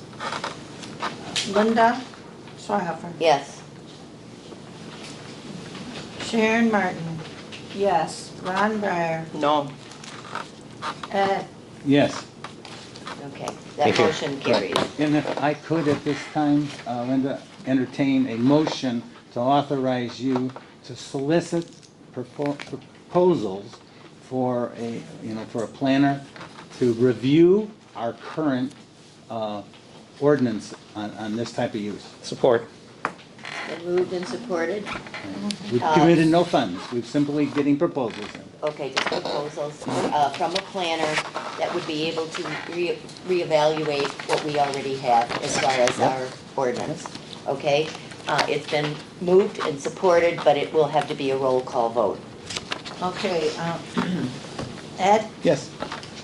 Ron, I'm a yes with just proposals. Okay. Sharon Martin, yes, Schweihofer. Yes. Moran, Yes. Lauren Martin, Yes. Dan Turk. Yes. Okay, that motion carries unanimously. Thank you. Flip the page. We're making it to F, everybody. Hallelujah. Videotaping of our meetings and having a discussion. We've had a lot of discussion about this. Matt Calabrese actually did not charge for the meeting in November. He's charging for tonight, but it will be just for the X number of meetings that he had agreed to charge us for. We had a discussion about how we might save dollars. $500 is a lot of money, and Matt's gonna tell me, I'm gonna tell you this. Had Matt in my office, and he says, you know what? $500, it is a hell of a lot of money. And I said, yep, I agree with you on that. And he said, John asked me as a friend, would I do it? Yeah, he says, I do it. I just threw out this number, and they bid on it. And so we did pay $500 a meeting, and it's nice for the public to be able to see the meetings, I agree, but it's a lot of money. And so we are trying to see what we could do in place of that, and I put an email out to all of the board, and Ed responded. And so I put it down in front of you, could we keep it in-house? Maybe we're gonna work with a volunteer, Libby was maybe gonna help us out, but that kind of can come and go. Everybody has a life to live, so we can't always count on that person. What does the board want to do? We also know that if we did do it in-house, I know Brandy said, well, we probably could do that, and I don't know what it all entails, but do we want to have somebody still professionally edit it and look at it? Is it necessary? Ed, help me, because I'm not real proficient on this. It seems as though even if we were just taping it with a camera, using a camera to do it, I don't know if it goes on, if you can automatically put that to YouTube. I don't know how that works. I really don't. I don't know if the audio. If the audio would be good Matt enough. will do it for $150. He will edit it. He would edit it and get it out there and do it. Now, the other question is, we don't own the cameras. We could own the cameras. That was a possibility in the beginning, I wasn't here, but it's my understanding that, we could have bought the cameras outright and had them and, we Well, don't, Matt and I talked a little bit also, he said 1,300 to own the camera and these little our speakers. speakers or microphones, and then he would teach someone to go up there and press the button to start, press the button to stop. He would take it, upload it for $150 a month to YouTube like we've been, and then I would get it on the website like I have been. So then we would own the equipment. He would teach some, because he doesn't have time to sit here and come back in 4 hours. Hopefully not. So what does the 150 include? He would splice it, fix it up. Right, but does Sometimes- that mean we would upload be it. renting his equipment with them? No, we would own We'd still have that and these for purchase. 1,300. And then it would be 150 above and beyond the 1,300. Because he's been, Every month. he's a professional, he knows how to do it. It looks nice when he does it, helps me with minutes, I love it. So that is an option. So he won't gave let me. us use those cameras? We have- Oh, I don't know. I think he realizes. It was kinda like a buy and he'll upload it for 150 a month. That's how I understood it. Ed. Our meetings were never this long until we got cameras, but I don't. I'm trying, I I'm don't trying. suggest that that's the cause and effect. And while I don't know, I would honestly say that I was not necessarily a gung-ho guy for cameras and the cost of cameras. I'm trying to recognize the importance of getting that information out there. I would like to make a motion that you, Linda, again, solicit proposals, not for us to buy the equipment, but not have any investment and try another trial and let us learn from the people who want to do this. Anything they can have us do, that's fine, but if between yourself and Sharon, because she's currently our most knowledgeable person in video, if you could author a RFP, send it to this guy and send it to several others, and I think Mitten has, we could look to Mitten as far as a contact. It's a statewide entity that people can bid to So you would want a proposal, to provide the whole video thing? services, the whole thing, meaning their equipment, they bring it here, however they want to detail it in terms of offering and training to download, that can be, determined between the parties.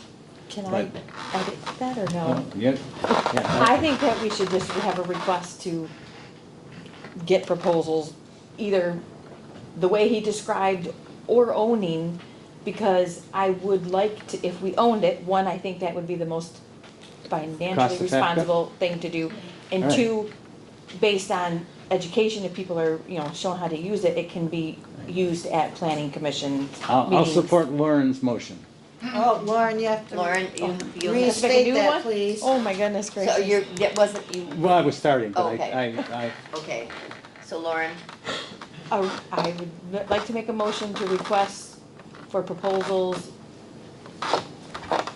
to either purchase equipment with a monthly upload fee or simply a monthly service recording of all duties. That's a really long I know, motion. I know, right? Do you want to narrow that down to video recording packages? Sure. That would be options with packages. did you hear that? Hopefully it's on video. 'cause This is gonna take me days. Yeah, right? Okay, so a motion has been made now by. Support. Okay, by Lauren, supported by Dan, to do exactly that. We're going to get some request proposals to either purchase and do it, or have somebody come in and upload it and do the whole And nine you're yards. doing that, right, Linda? It's for Linda to look into? Both of us, I don't know nothing yeah. about it. Well, I don't I either, don't know but who we're does gonna I learn. know, I can talk to Matt, that's mine. Your go-to, You, okay. you talk to somebody else. Well, we're gonna have to put it out there, it has to go out just to more than Matt. I mean, I understand that, but I don't know, we'll have to slug along and we'll figure it out somehow. We'll do it.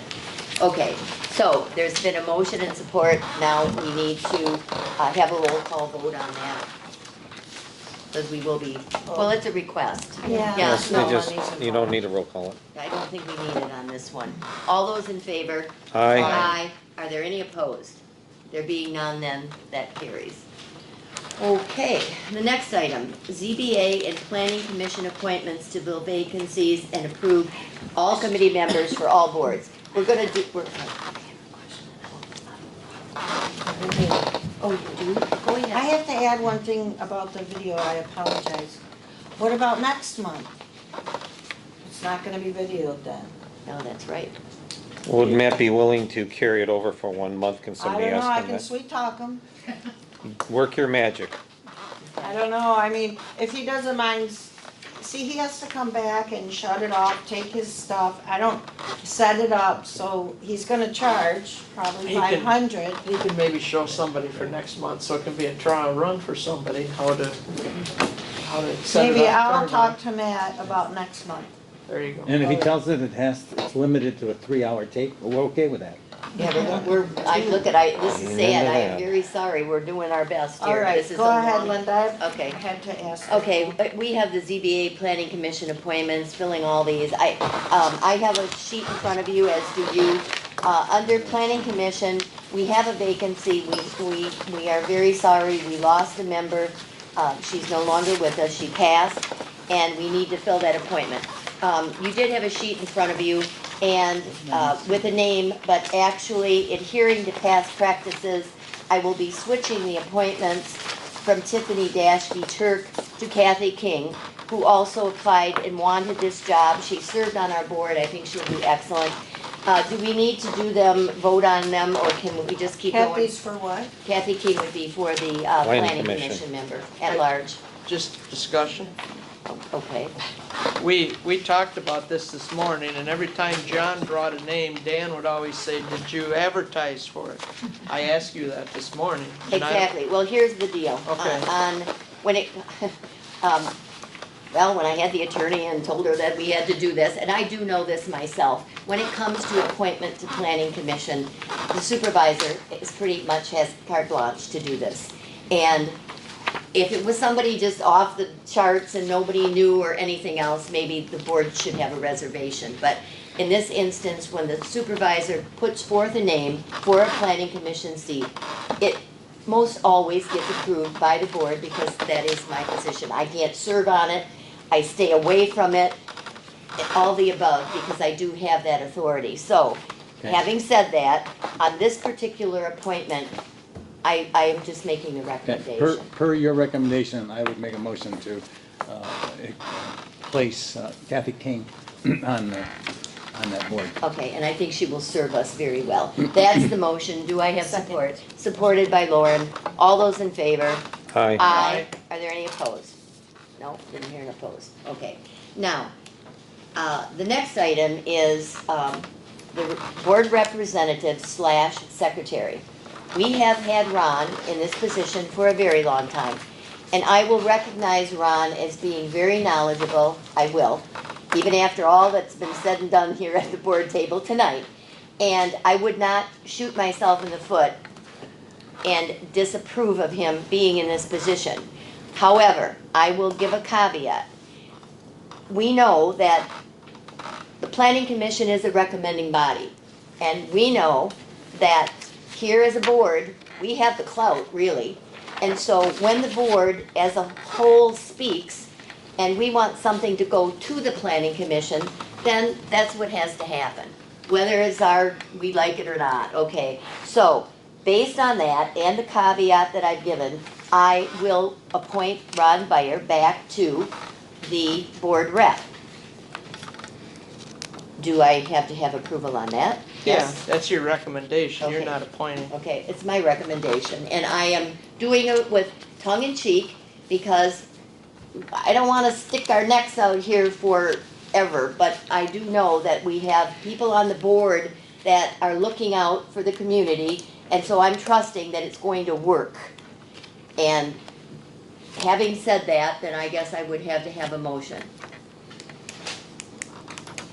I'll make the motion to have Ron Breyer as our board rep. Do I have support? I'll support.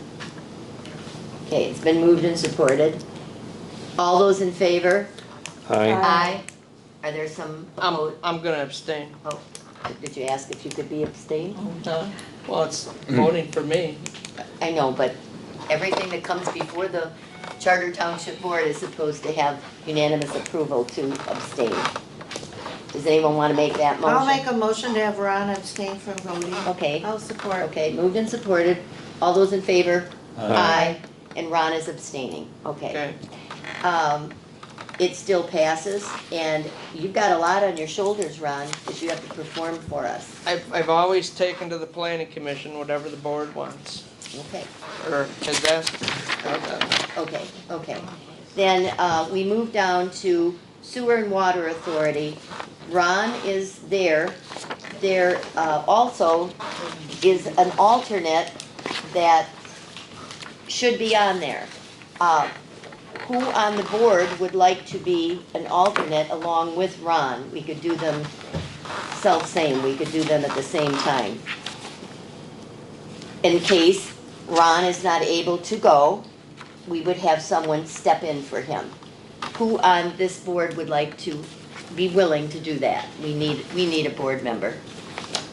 And this is for planning? No, this No, is for this is Sewer and Sewer and Water Water. Oh, Authority. sorry. Who would be Sewer and best, who would be water. best able to serve in that capacity?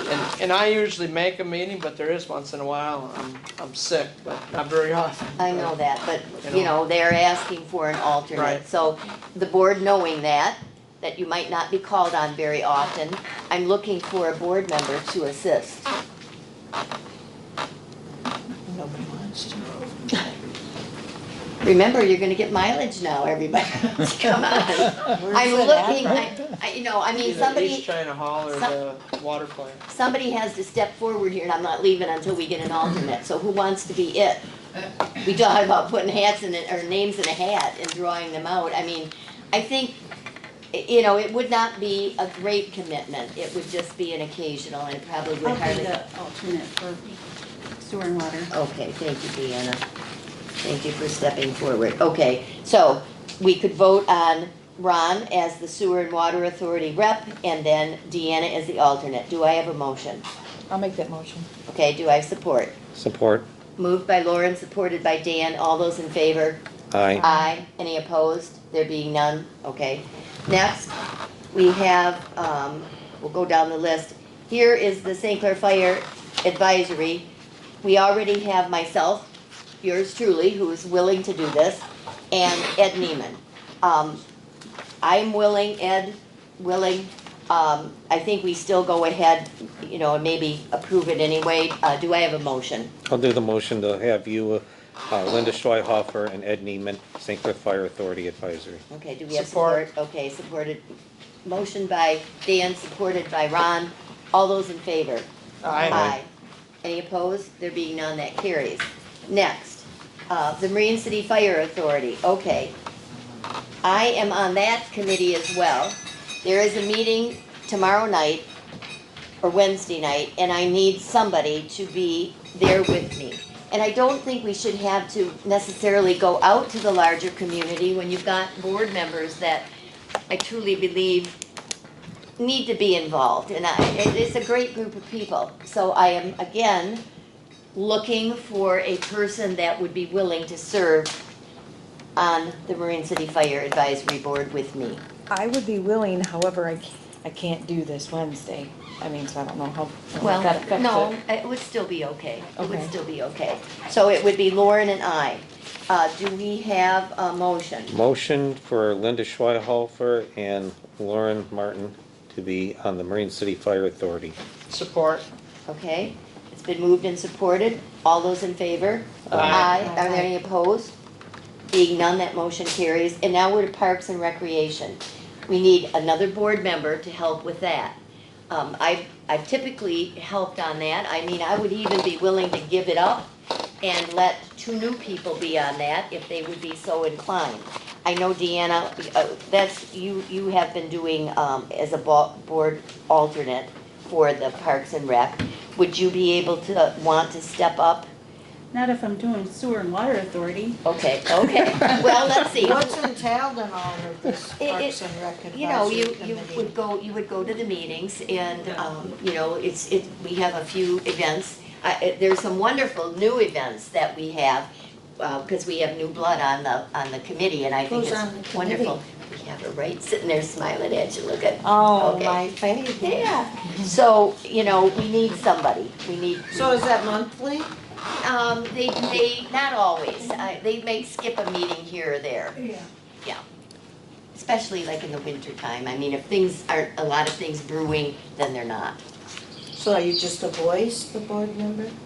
Yeah, you help make, well, you help make decisions and then you go to the events, but as Oh. as a board, let me say this, as a board and members on this board, I think we really all need to attend some of these events and show our support. I mean, you know, nobody does it in a vacuum, one person on a board doesn't do it, I really think we should all show up and show our faces and meet the public, it's a great place to be. So, So you're on it, Linda, or you're stepping down? well, if I can find two people, I've done it for You want- years. Deanna's one, or she's not one? Well, Deanna's willing to I be, was the alternate. she was the alternate, but So we you need need somebody. two other people? I'll be an alternate. I had actually applied for the position years ago, so I'll be the alternate. Okay, so If you being the alternate. would be, or you're going to be the No. alternate. Oh, you're gonna be not doing it at all? Oh, No, I'm doing water sewer. They were talking to Sharon. Deanna, you're an alternate though for Parks and Rec? Yeah, she No, would, it's Lauren. no, now. it's, will be Oh, it's Lauren. Lauren now? Yeah. Okay. Oh, Okay, this is confusing. okay, so, who wants to be a member up there? A member of Parks and Rec? Yes. Yes, a full member. So you don't want to do it? I mean, I've done it for many, many years and I love it, I'll still go to the events, but I mean, I would be willing to let somebody else have a shot at it. What about Ron? Ed? Sharon and Scott used to do it. You want me to do it? All Yeah. right, I'll do it. Okay, thank you very much. We'll see. We'll put Sharon on there, okay. Okay, and we have an alternate. Okay. Okay, we have Sharon and then we have Lauren as an alternate. Do I have a motion for those two? So moved. Who's gonna- Support. Okay, moved by Ron, supported by Dan. All those in favor? Aye. Any opposed? There being none, motion carries. I knew that was gonna be a long one. Thank you. skipped over ZBA though. Oh, I missed ZBA. Oh, I'm so sorry. What is that one? It was after planning. Okay, for our zoning board of appeals, okay, we need to have a board member rep. And Lauren Martin is willing, and I think she'd be a great board rep. So we have Lauren, and then the other person, the other alternate, the other person that we actually need to fill a slot is Dennis Delore. He was on before, he said he wants to be on it.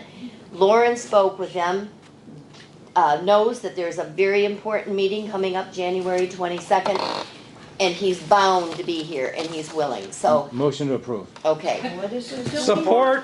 But don't we need, His name- it says Ron Byer is the planning commission rep on the ZBA. We're Well, 'cause- removing him because you No, can't, But I'm you the, can't- I'm the board rep to the planning. I was the board rep to ZBA, but I said if Lauren wants to Yeah, do that, so that would Lauren be will- okay Because I'm with already me. on the ZBA, and we Oh. both can't be on it together. Right, Oh, right. got So you. I'm gonna move so into. Lauren will be our board representative to the ZBA, and Dennis Delore will be the person, okay, that, to fill that, Okay. to fill the spot. Dennis Delore, is it with an E on the end or not? Yes.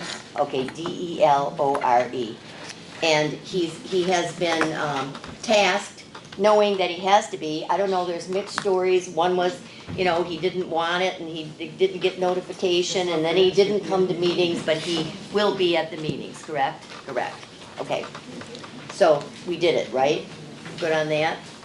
Well, we gotta have a We had motion. we had a No, it was a motion. motion, you Oh, gotta okay. vote on it. Okay, is there any discussion? If not, all those in Yes. favor? Aye. I have discussion. You though, do? Because I believe that we still need an alternate for the ZBA.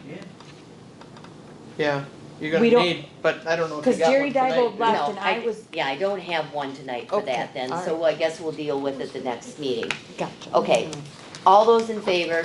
Aye. Aye. Any opposed? There being none, that motion carries. Okay. Next one, quotes for the locksmith. I'm glad it's somebody else. It's you, Sharon. What would you like to say? Okay, I got two quotes. One gentleman came out. He is the higher quote. Atlas previously has changed our locks, I've heard Yes. from Brandy Yeah, and she knew. Linda. Yeah.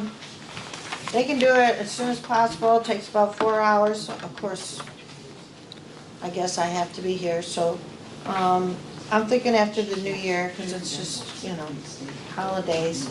So they're both pretty comparable. The 554 is putting in the keys. We're kind of guessing at the number of keys at 26, not sure really. The other gentleman didn't put in that amount for keys, so it's pretty much And why are we doing this? even. It's That's standard just, practice. I guess, what they do every turnover. Yeah.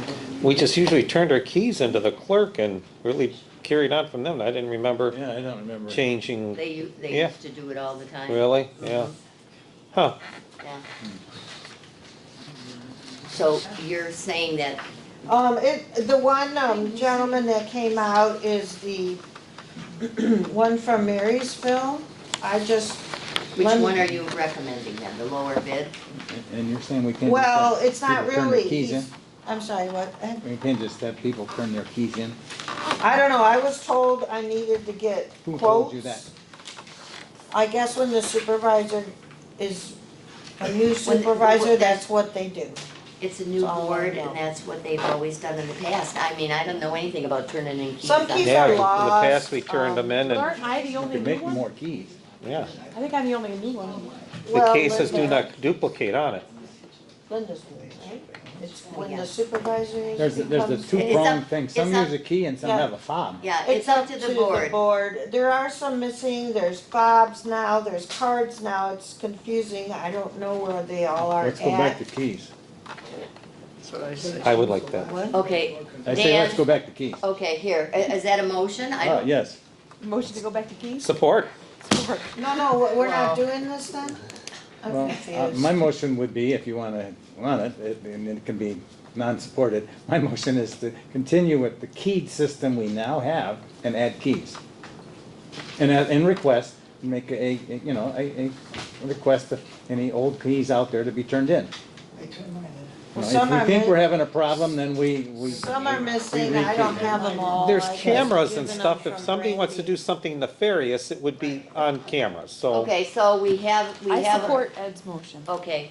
Ed made a motion, go to keys, get everybody's old keys back, and whoever needs a new one, get Well, a you new don't one. need an old key back, you're not changing the locks. He's just saying go from those cards. Well, the cards and the fobs, we own that system, so How's that working? you don't wanna use it? It's I don't not.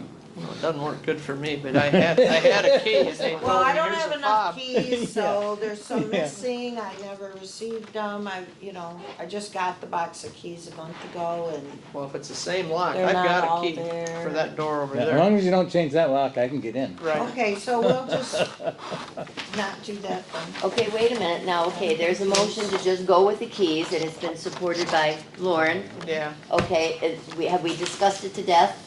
I believe it. Okay, then let's just have a Roll call. roll call vote, I think we have to do it.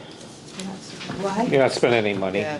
No, Well, motion Well, is if to. somebody needs a key, you're gonna spend money. So Yeah. much. Not I much, know, but but- okay, just do it.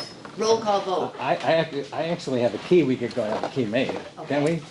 Well, each No? key is different, Oh, all Ed, right. like there's master keys, Mine's not a master. there's just, I only get in one door. That's- That's all they one door allow. key. They above our- don't trust me That's here. above our pay Okay, grade. let's just do the roll call vote, everybody, and we'll keep it moving.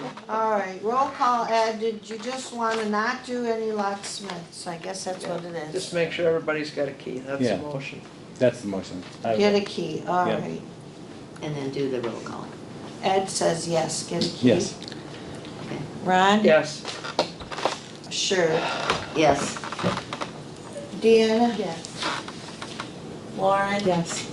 Dan? Absolutely, yes. So we're all just gonna make sure we have a Unanimous. key. Yep, it carries. There was really no motion, right? Are you approved? It was a Just if there's extra keys needed. You just say another you have 500. to let me know. So Lauren, you made the motion to just get keys, and Dan, you supported it? Is that what happened? I'm not sure anymore. Ed made the motion. Ed made the motion just to go All with the right. keys, and then it was supported. Okay. Thank you, You're welcome. And then it was all in favor. Aye. everybody. Okay, good. Motion carries. Now we're gonna move on to I, which is the water resolution. It's a rate increase, and we had to do that by resolution. It's 2024-13, and the rate for water is going up, and the amount was 10, do you need the whole resolution read? I mean, No, No, you we want got a it. motion for the resolution first? yes. I'll make that motion. Support. That we adopt resolution 2024-13, raising the water rates from $10.60 to $11.22. Okay. Support. It's been moved Now, by, just a little bit of discussion. Okay. Dan supported it. right, okay. Discussion. Brandy and I sat down with, I forget his name, Mike, wasn't it? Yeah, From rural water. You give him all your information, he puts it into his laptop and he spits out and says, all right, here's where your water rate should be. Just quick on water, what he said is the ready to serve rate, which is based on your meter size, which residential is 1 inch and less. He said, you know, your ready to serve size, your rate, which is I think $26, is really low. Most communities is higher, and your water rates are getting on the higher end of things. And I said to him, and I said I would tell the board, I would rather have the ready to serve lower for the older folks in the community that don't use a lot of water. They can keep their water bill down as opposed to raising that from 25 to 50 or 60 bucks, because then they're paying that no matter what. And have a little higher water rate for those folks, especially the ones that go south for the winter, and then they don't have a very big bill. And the people who use water, they're gonna pay a little more because rates are high, but you're kind of doing this in favor of the older folks in the community. So that's what we did. We left the ready to serve where it was, increased the water rates to where it's at. Okay. Okay? Now, any other discussion on this? Otherwise, we do have to have a roll call vote. Okay, Neiman, Yes. Breyer, Yes. Martin, yes, Schweihaufer. Yes. Moran, Yes. Lauren Martin. Yes. Dan Turner. Yes. Okay, motion carries unanimously. Next item is very similar. This is our sewer resolution, 2024-14. Who would like to make the motion for I'll that? make a motion that we adopt resolution 2024-14, raising the sewer rates from $5.90 a thousand to $6.25 a thousand. Support. Okay, moved and supported. Are we doing discussion, Dan? Yeah, or yeah, I'd John? like to just say on this, Okay. the last couple times he was here, for some reason, the water rates got raised and the sewer rates didn't get raised. And the first time he put the numbers through the system and spit them out, it was like a $1.06 to be raised. And I said, ooh, wait a minute, I don't think we want to do that. That's a pretty healthy raise. So, and part of that reason was the water usage, which sewer is based off of, in 2023 was really high. And it was kind of abnormal. And so, is that what it's gonna be going forward? So what he did is he just averaged 4 years out and put that in, and then it came out at 35 cents. And I said, Whoa. we'll just look at it again next year and see if that water rate comes down or what it does. Just so people, you're only getting that 5-6%, not a 20% raise. I just know some people that are on there, and they would be in at the Hall and Linda's office with that kind of raise. So that's kind of what went on there, and then next year we're gonna have to look at it and keep going. And I don't know if anybody's noticed, but the sewer fund has actually been drifting a little bit lower, which means we need to raise rates. Yeah. I mean, we're not doing our due diligence if we don't, and to let it go any length of time and then not do it, and then have one huge raise, that's not right, and it's hard on people. Right. So it's better to do what we're doing, so. Yep. Okay, so we have had a motion and support, and now we need a roll call on that, Sharon? Sharon Martin, yes. Linda Schweihaufer. Yes. Deanna Moran. Yes. Lauren Martin. Yes. Dancer, Yes. Ed Neiman, Yes. Ron Byers. Yes. Passes unanimously, thank you very much. Next Man, item, man. K. Approval of the holiday schedule for Is there yet? 2025. We've always pretty much followed the holiday schedule. Someone brought up to me, rather than to have the day after Thanksgiving, might we want to take the day off before Thanksgiving? Is that feasible? Does that sound okay? I tried that last year to get the Wednesday off and it didn't Does go it matter? through. Didn't go through. The board has, as far as I know, and that doesn't mean you can't change your policy, but the board has always had the policy of adopting the same schedule as the county. Yeah. And I looked it up, this is exactly the same schedule as the county. Now, if they wanna do something different, I almost. Because I mean, Independence Day's a Friday also, because we're closed, but that's just how it falls, I guess. It's not in my mind because, well, Friday don't get paid anyway. It was just, I guess it just made more sense, to do it the day before as the day after, but it's whatever the board wants to do. I'm just bringing that up. What's your pleasure? I'll make a motion to adopt this As is? as I'll a support. holiday schedule. Okay, support, moved and supported to adopt as is. All those in favor? Aye. Aye. Any opposed? There being none, it passes. Thank you. Next item, L. That's wrong. We already did this. didn't no, we? no, this is the, Planning This is Oh, Commission. the list. this is Okay. the dates. Planning and all that. Okay. And I'll make a Let's do it. motion that we approve the dates for the planning commission, ZBA, Park and Rec. All fell swoop, okay. Yeah, and all And that. the board? You wanna do the board meeting schedule as well? Yeah, and the board, all of them. Okay. Support. Okay, moved by Ron, supported by Dan to accept these dates that have been presented. All those in favor? Aye. Are there any opposed? There being none, motion carries. Okay. M, COVID funds. We've already done that. Okay, so we can skip that. Motion to remove. Okay. Support? All those in favor? Aye. Aye. Any opposed? There being none, it carries. Okay. ADP, tracking system for mandatory sick leave. I think this is you, Sharon. Me and Deanna. Deanna went to a learning about it. I couldn't attend that day. It was a couple months ago and she spoke about it. What's happening, and correct me or add to this, Deanna, because I'm doing it more from reading. There's a mandatory state, I guess, maybe federal.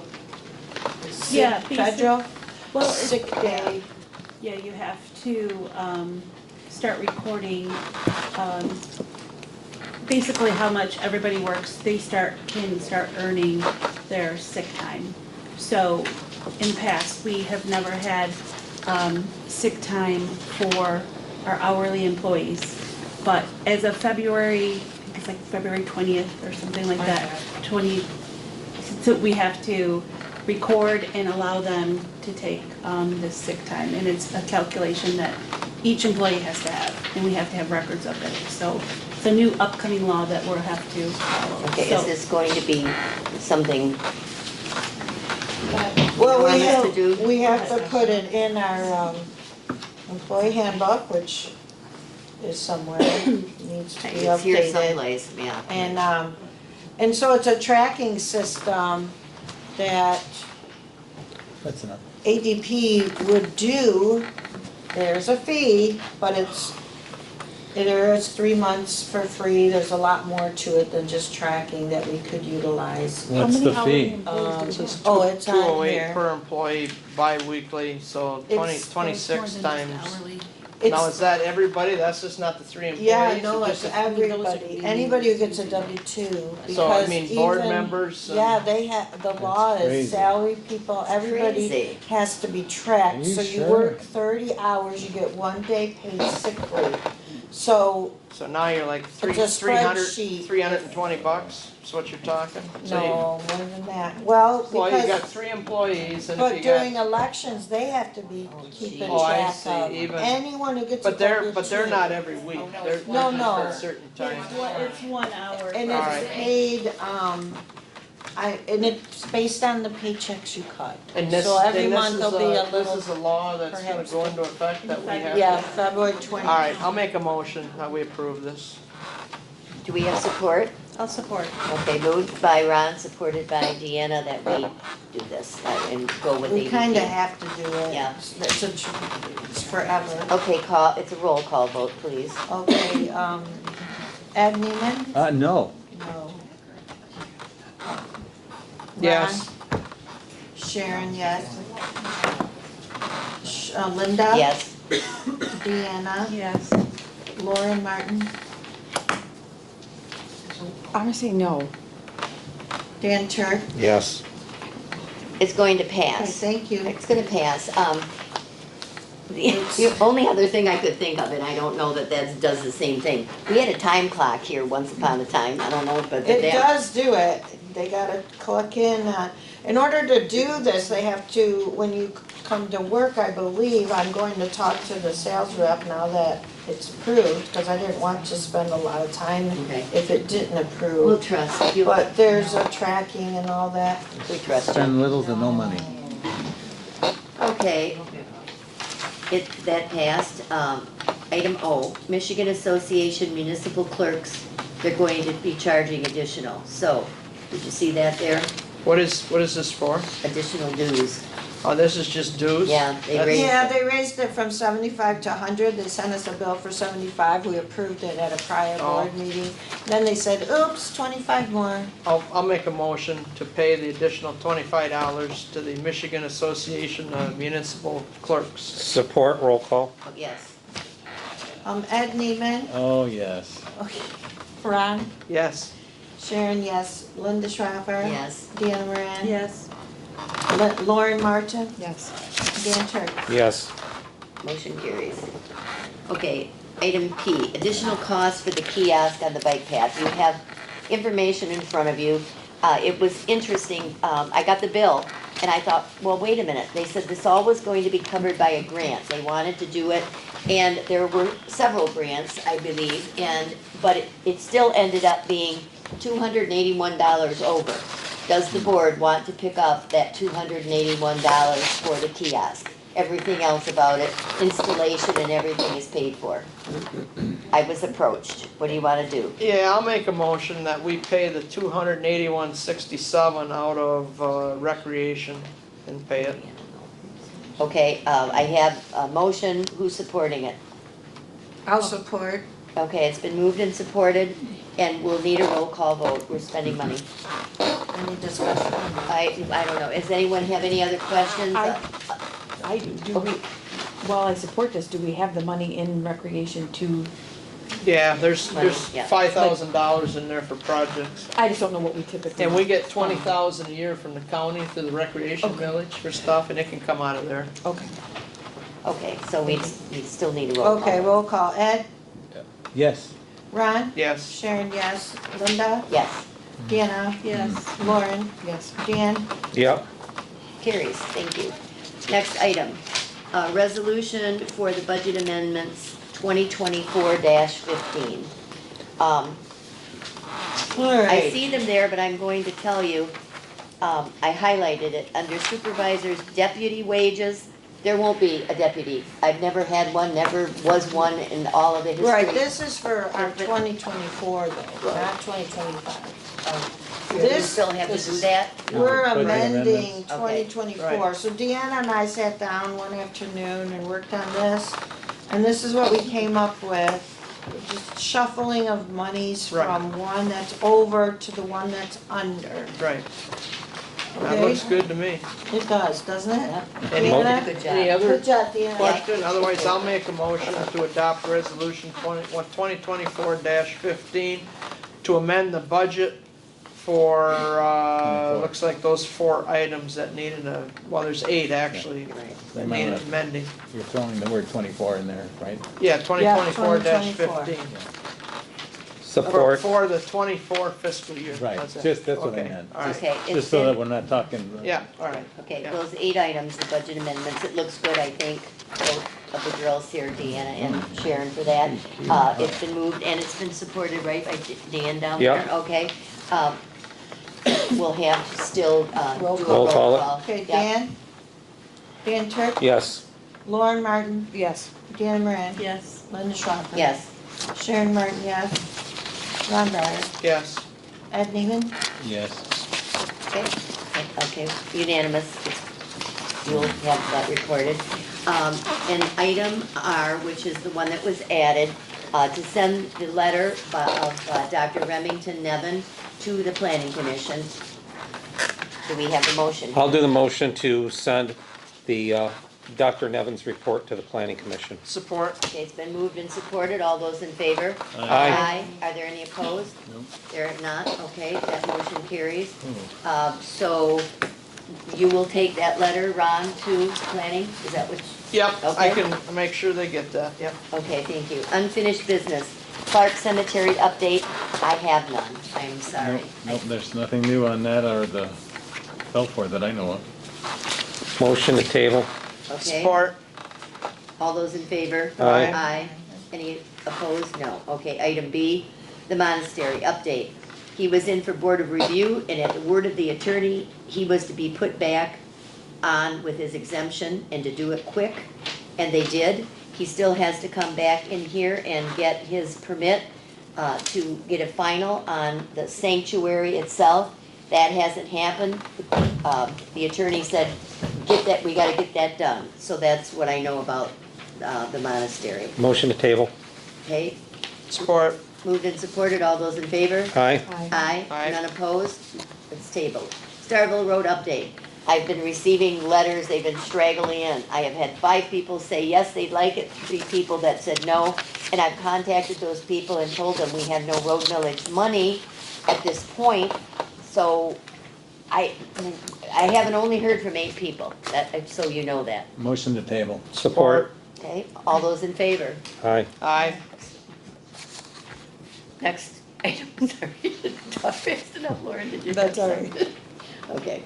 Playground mulch, I don't have really anything on that at this point, so we'll have to Motion to table. table. Support. All those in favor? Aye. Aye. Any opposed? There being none, it is tabled. Landfill update, Dan, anything new? I met with Emily Eba, our project manager for the landfill, gave her the information. I supplied the same information to you, Linda, the supervisor. Still haven't heard back from her. I imagine this week I'll hear back from her because of the holiday. Right. Motion to table. Okay, Support. move, all those in favor? Aye. Aye. Any opposed? Then motion carries to table. Lindsay Road update. I received the letter from Bob Wiley and the other informational piece that talked about how you may not run water on your neighbor, okay? So both of those pieces were given to all the board, so they have that. I had asked if there actually was a real, honest-to-God letter from Dave Schweihofer, not yet, the final thing. And we're aware that they need to do a sit-down, and I will do my utmost best to get the parties to come together. Sometimes you can, get them, but they might not come and drink, so we'll see what happens when we get to that point. You'll let me know on that information. Okay, that's all I have on that. I would imagine we would still need a motion. Motion to table. Support. Moved and supported, all those in favor? Aye. Aye. Any opposed? That motion carries. And I think the Belfour was the same thing, that was moved together, wasn't it, with the other one? Okay, that's tabled as well. Motion to table. You can take that No, off. no, Okay, Balfour, there's gotta be some steps to take on that. Everybody, I hope, has it in their packet. I did scan it. Ron, or Brandy brought it to my attention that nothing's been done with it, and I'm like, huh? Sorry, it's my first ordinance. We had 2 readings at the board, they were approved, the second reading. So then voting happened, and the ordinance still needs to be complete. Ron told me to get in contact with our planner. She told me to read chapter in MTA. It's a lot of legal. I did read it. There's some steps that need to be taken, so I just want everyone to be aware that the cemetery ordinance has a lot more to it than just us saying, It exists. reading I it. don't believe we need a public hearing on that, Yeah. because it's She a Hit said- utility. ourselves in the foot. I never wanted Planning one. said And I there, wrote it. Help right. all these steps, I have it in your packet. I I'll could look use at it again. guidance, a little help with this, like I said, I haven't done one. I thought we were done, but okay, I'll look at it again. I know. I thought by resolution, we can adopt the ordinance and so, too. it's done. Maybe, Because if it's more or you, less of a utility or facilitation ordinance versus a zoning ordinance. she They're gave me a different. bunch of, Who? she said that, Karen Yeah, Levere's. planner. She said the numbering's wrong, it should have its own chapter, all of this is foreign to me. Attached is a checklist of how to adopt ordinances from MTA for chapter townships, page 2 and 3. They go through the steps that need to happen before adoption. Uh, And then it's a chapter in the MTA zoning ordinance checklist. Well, it's not, yeah, it's not a zoning ordinance, it's just a regular ordinance. And then there's all these checklists that, according to her, we have to do, so it's like a regular ordinance. Maybe I'll give her a call. Motion Okay, I to, would appreciate any help on this, and maybe we can get it I will done. offer whatever help I can, but you're looking for some more time, you want a motion to table and bring it back next month? Yeah. Maybe I didn't wanna see it. It's for all of I you didn't to see it give me a little bit of right. direction. Motion to table? Okay, Oh, you don't have, Just make sure. wait, we have a motion to table, it's been supported, and now we, think I saw it's you, right? better Okay, one. supported, Yeah, go ahead. oh, I'm sorry, go Yeah. ahead. motion by Dan, supported by Deanna to table it then, to give you time, or add time, or whomever's looking at it. And Sharon's gonna send me the information. Yeah, do you want it in an email? Any other, Sure. any other discussion? No. If not, all those in favor? Aye. Aye to table. Any opposed? Being none, that carries. Who supported that, I'm sorry? Deanna. Deanna, Yeah. thank you. Okay, there are the water and sewer figures. Ron, you wanna speak to any of that? No, they're just in here though. No, the numbers are there. As far as the Water and Sewer Authority, we've got a meeting tomorrow night. Ralph Knotts, who has been the chair since I've been on there, I think he's been the chair for a while. He was a trustee of East China Township. He didn't run for re-election. He could still be on the Water and Sewer Committee, which he said, hey, he's been around the township for 30 years. I guess he's had enough. So he's gonna step down. We also have election of officers, so we're gonna have to find a new chair. He'll be missed because he was pretty knowledgeable about what was going on there. The only other thing on the agenda, it's pretty much same stuff, something's getting fixed, but there was a water transmission operating agreement that needed to be amended because of the master water meters that got put in both East China and China. They're gonna each pay 50% to operate and maintain those. There was some discrepancy in the distribution map that was attached to it. That's all got taken care of. And we'll authorize Ralph, while he's still chair, to sign that. And then that'll be done, and that'll be amendment to that. That's really all there is at the meeting tomorrow night. Are they making you the chair? I said, I don't think I should be chair because 90% of what was on there, Is 85% is East China. And I talked to John Grabsky, who has been on there, and he's actually been on there a long time also. If he wanted to be chair, and I wanted to just kind of stick that in his ear last meeting, which is 2 months ago, so he could think about it. I'm not sure. I don't even know who East China's gonna appoint to that.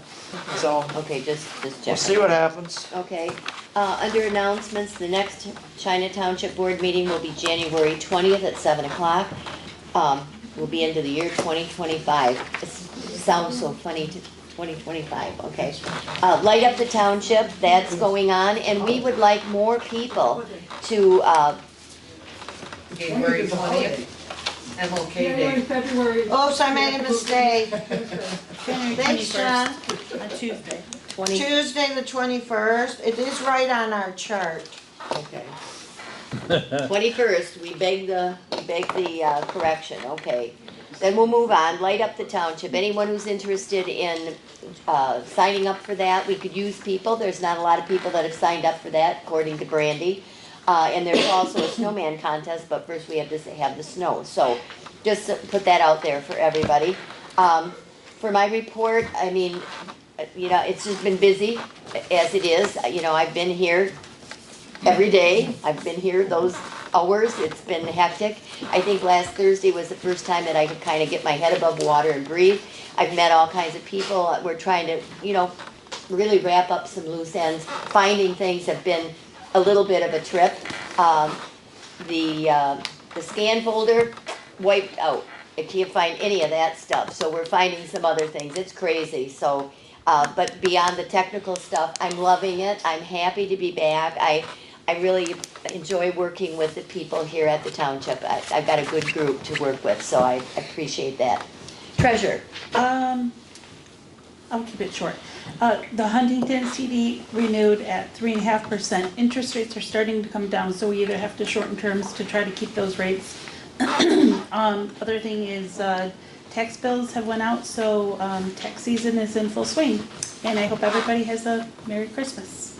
yeah, I would join in on that one too. I hope we all have a safe and wonderful holiday. Clerk, Sharon. I went to a clerk's meeting Thursday out in Riley Township as a fun ride.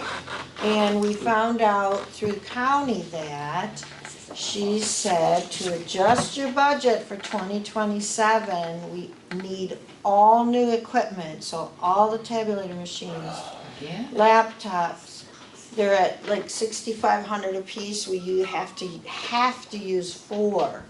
So we need about 27,000 in 27 2027. or 26? 2027 for the big election coming up in 28. Oh, for the We're next talking about that. presidential election. Yeah, they won't service our old tabulators anymore, the like warranty runs out, so 2027's the cutoff.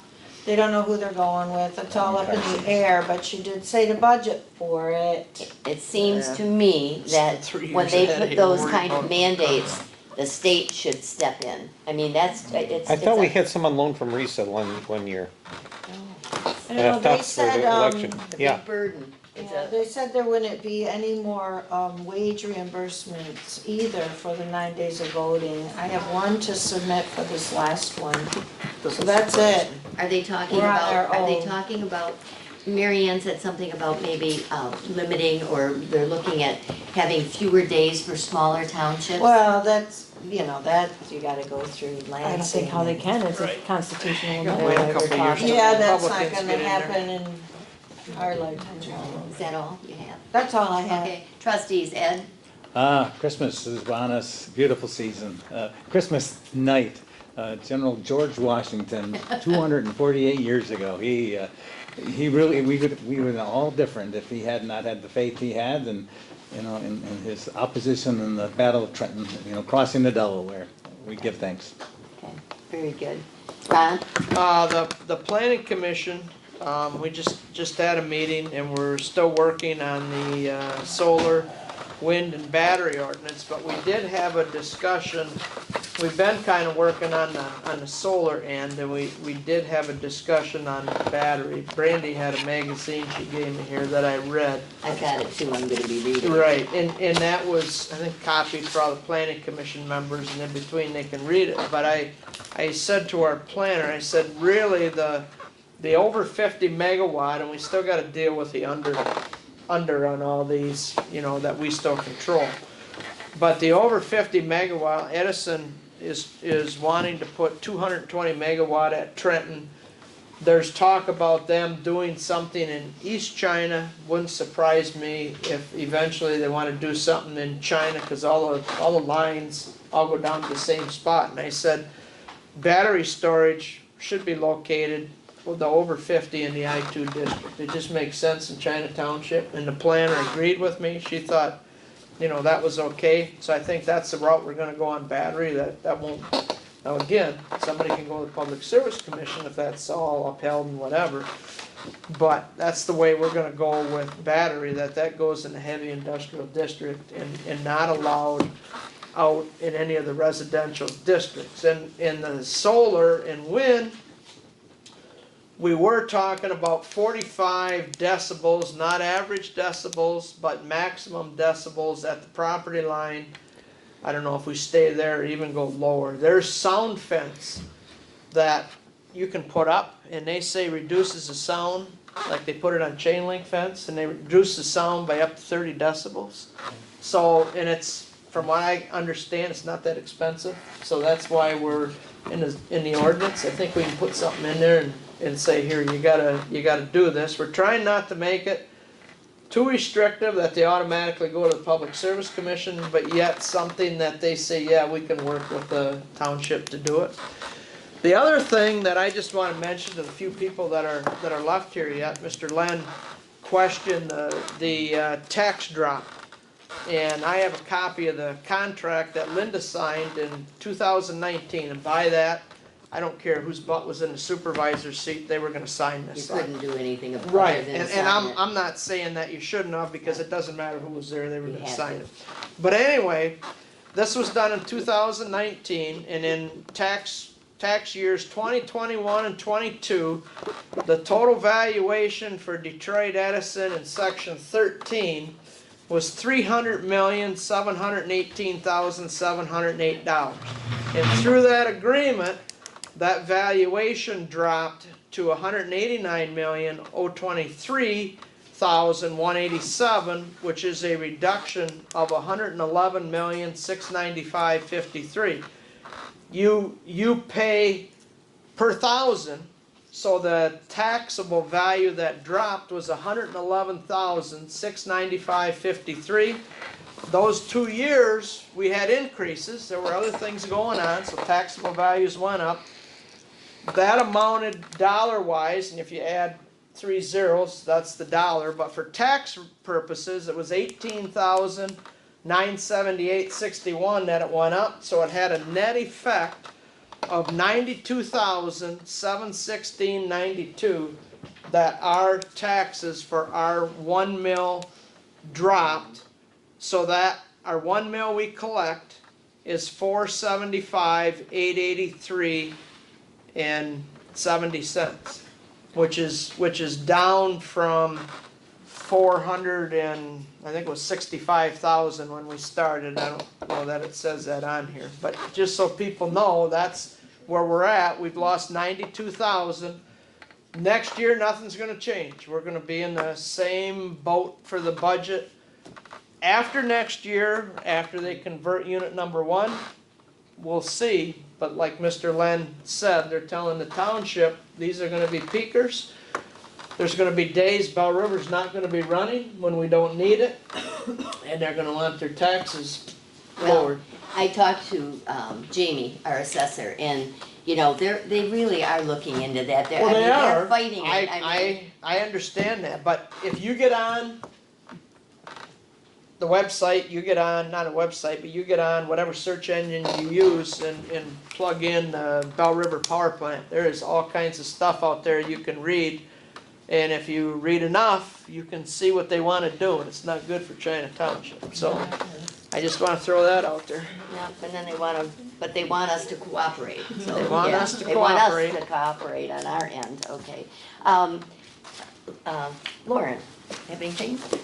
Thank you for letting me be here. This was a whole lot of fun. No, I am looking forward to it, and I appreciate it. Hope we all have a Merry Christmas. There's next month, right? And Dan? 3 things. First off, and first one's for the clerk down there. You might want to check on the labor posters that are in the vestibule. In my past tenure as a clerk, we had one time before the state came in and they weren't too happy because the labor posters weren't updated. Just a heads up on that. I don't know if they are or they're not. Yeah, there was but- one, and they're supposed to send them out Yeah, as the law comes in. you might want to give a call.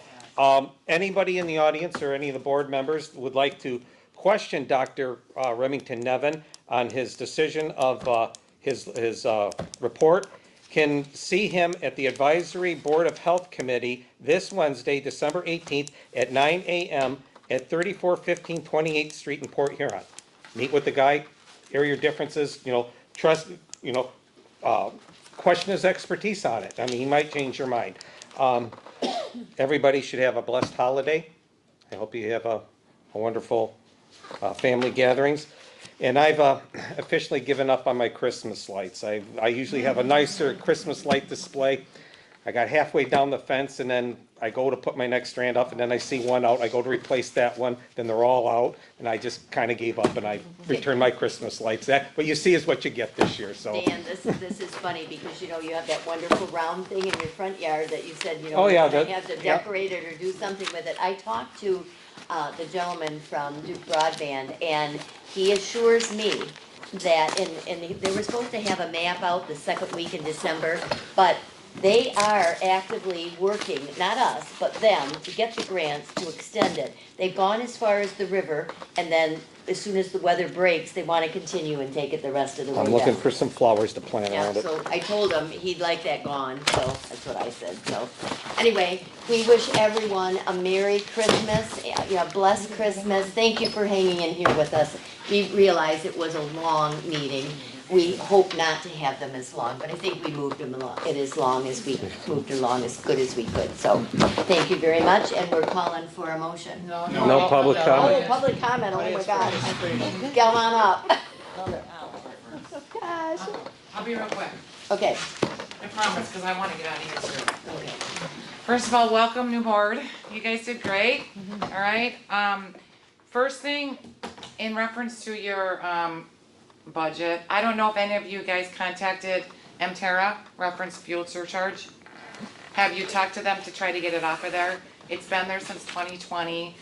I owe a business in Chesterfield, I've called, and guess what? My whole fuel charge is wiped off. So that might be something you might wanna look into. There's no reason they should be charging a fuel surcharge anymore. Absolutely zero. In reference to your, ADT payroll, first of all, I think what you're talking about is the tracking system, which you don't want the tracking system. That means your people have an app on their phone? Yeah, does No, you don't somebody want sign that. out? They You don't know want that. then how many hours you work. I've been talking to ATP every week since this new law has been coming into effect, because I'm making a new employee handbook. You do not want that. You might be misunderstanding the whole situation. So you might wanna call them again, because you don't want to have to rely on your employees to open an app and put in what they're doing. Well, like I said, I never got real involved with ADP until I knew it was going to be approved. So I wouldn't sign up for anything we didn't No, okay, but need. what I'm saying is I need yeah. them to track their hours though. And just so you know, and like I said, I would come in here and I would help you if you want. When you talk to them on the telephone, they try to sell you whatever they Oh, I can. know there's that. Yeah, and then you have to really listen, and then I will say, no, I don't need that, why can't I do that myself? And they'll say, oh, you can. So she actually walked me through how you set up on your ADP app or your website, how you set that up to track their hours. It's 1 hour for every 40 hours worked. Every third, well, it Every depends 40 on hours. your people. 1 hour for every, 1 hour for every 40, yeah, and then they can carry it over, but you're only, responsible Yeah, well, I by would the never state. pay anything until. Yeah, okay, I know that, I'm just trying to and then your posters, like Dan said, those are free, you can get those anytime. You just have to request them. That's all I got, Merry Christmas. Thank you, thank you. Oh, and thank you for approving me to the fund. Anybody else? I got just a quick one. Board review. You didn't board review. You didn't, people for board review, did you? They're willing to stay. Well, no, we have Jerry DeBold, but we'll deal with that after. He says he will do it through March, so we're okay. Because Carol was on it too, Bourbonite. Yeah, So yeah, you have no alternates yep, as of right now. yep, That's all. okay. Yeah, not done that. So I'll say it on behalf of all of us, thank you. That was it. Yes. Thank you. Sorry, I got things to say. And I don't come to these meetings very often. It's probably been about 25 years. My name's Kaz Jarwitz, 5700 Starville Road. Some of you I've known a long time, a lifelong resident and a member of the Planning Commission as well. Listened to a lot of stuff here tonight. And if someone wants to time me, that's fine. I know I got 5 minutes and it's been a long night. You know, it was a good thing I mentioned this to Ron at planning, and I don't know if he told the board or not, but Michigan Planner, we get that. And there was a very good article in there that talked about how township boards can do all their due diligence, planning commission can do the same, for something they're trying to do from a positive aspect for their community, only at the 11th hour to have people come in and say, we don't want this, okay?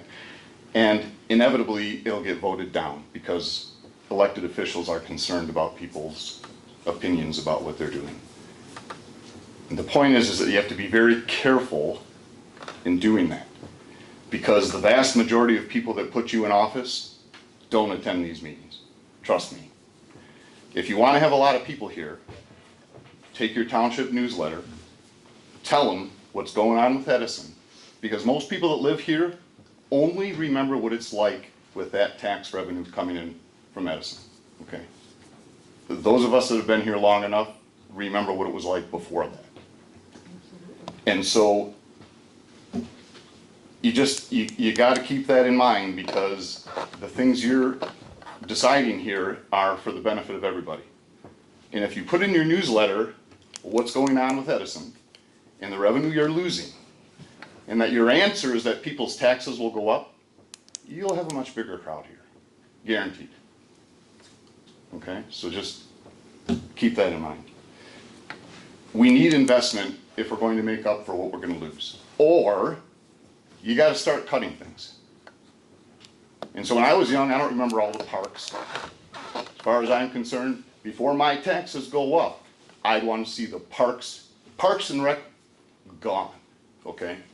Whatever amount of that budget is allocated to that, 50-some thousand or whatever, it's got to be gone. You're not going to mow the ditches and stuff like when I was a kid.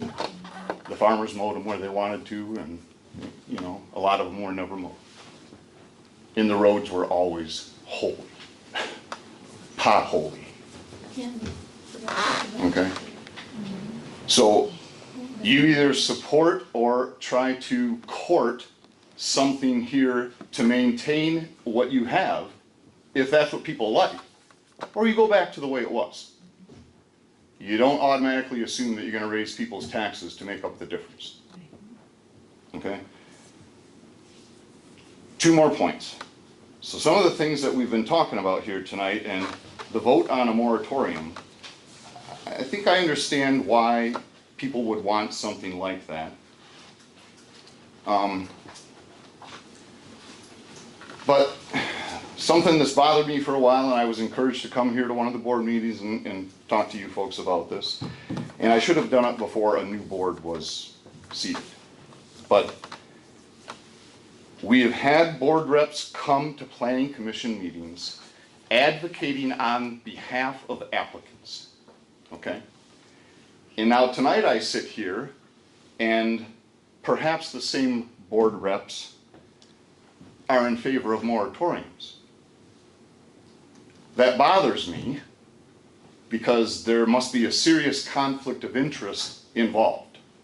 Because to advocate on behalf of a smaller business and the amount of tax revenue it may bring in, because you're trying to convince the planning commission to fast track something and not do their due diligence in terms of site plan approval, that in my mind is unacceptable. And the board members should review a conflict of interest policy, if you have one, to make sure that everybody understands what it is. Because to see that at a planning commission meeting and then come here and see where you have the potential for something to bring in potentially millions of dollars of revenue for the broader community, not just China, and have a moratorium and vote yes on that, that doesn't make any sense to me. So my 5 minutes. You can have yours. About 30 seconds left. Okay, last thing. Everybody's going to want to listen to this. Probably about 12 to 14 years ago, the township went through and they took a look at everybody's assessment. They came out and they measured homes, they measured buildings to try to verify what was on the books, okay? Well, I can tell you that in some cases, me in particular, a change was made. Nobody ever notified me. They added square footage to my house. I paid my taxes for 10 years before I discovered it, because I went out to the county website and looked at what I was being assessed and the square footage of the buildings on my property, only to find out that it had been increased. And the township has on file a blueprint from when I built my house. I could only recover 2 years of the taxes associated with overpaying, and it was several hundred square feet, okay? So I'm telling you, I think my taxes are too high. I don't wanna see them go up. The expectation is that you do something to keep them where they are, or start cutting if that's what becomes necessary. And if you think I'm alone, in my opinion, I can bring some support. I've been here a long time. So, thank you. Thank you. Thank you for your service. Wasn't going to speak, but I will. I'll be really brief.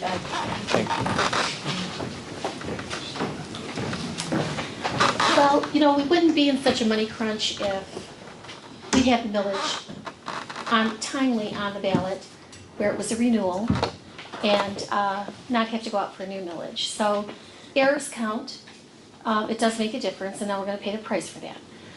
As far as Edison, I think, you know, we'll have to see what happens. I'm not getting that same information necessarily about the peaking, but you know what? The data center is coming. It's coming. We all know that. You know, and we're kind of mixing apples and oranges here. It's not that we don't want a data center. The issue is where it was going to be placed. It's coming on to Detroit Edison properties, or if you put it in the industrial corridor, that's fine, but you shouldn't be putting it next to a church or a school. That was the main issue. So if we're gonna have all the AI in the data center, presumably there's gonna be a lot of energy need, and there'll be probably not 2 peaker plants here, is my guess. And, you know, if industry wants to come in, that's great. We've got your I-1 and your I-2, you know, places, but if you want to run solar up and down, you know, all of, you know, China Township, no, I'm not taking one for the team. I don't care what the county needs. Let the county put it somewhere else. How about starting with Blight? That would be a great place to put it.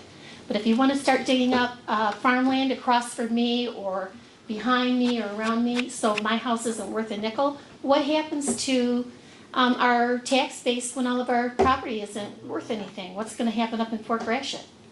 You can't get a nickel for those homes. Those people can't give their homes away right now to get out. So, you know, if we're going to fearmonger, let's fearmonger everything, okay? And let's be realistic about this. There's a lot that we still have to wait to be seen. And I don't think anybody wants to pay increased taxes, but I know for sure that I can't live with some of the stuff that you are advocating for, Ron. Can't live with it.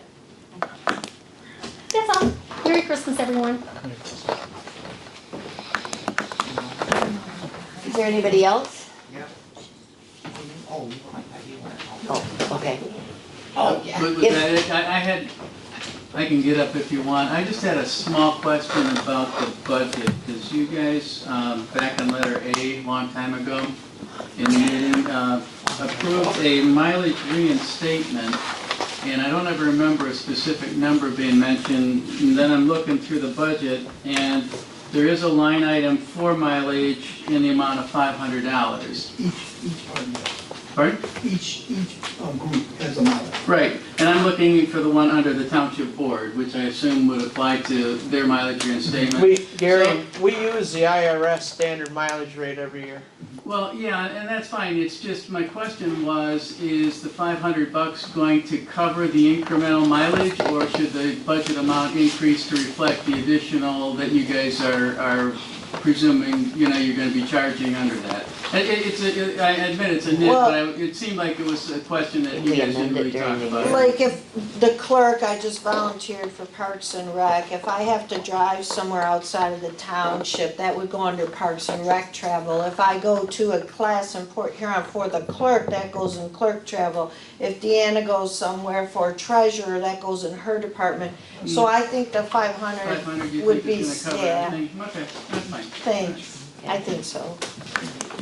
If everybody's done, if you've all had a chance to talk, I thank all of you. I thank all of you for your comments and your input. We just ask that you have a blessed Christmas. Motion to adjourn at 9:58. Motion? Support. I totally Okay. Moved and supported. Oh, I- We're done. supported? Yeah. 9:58. Yeah.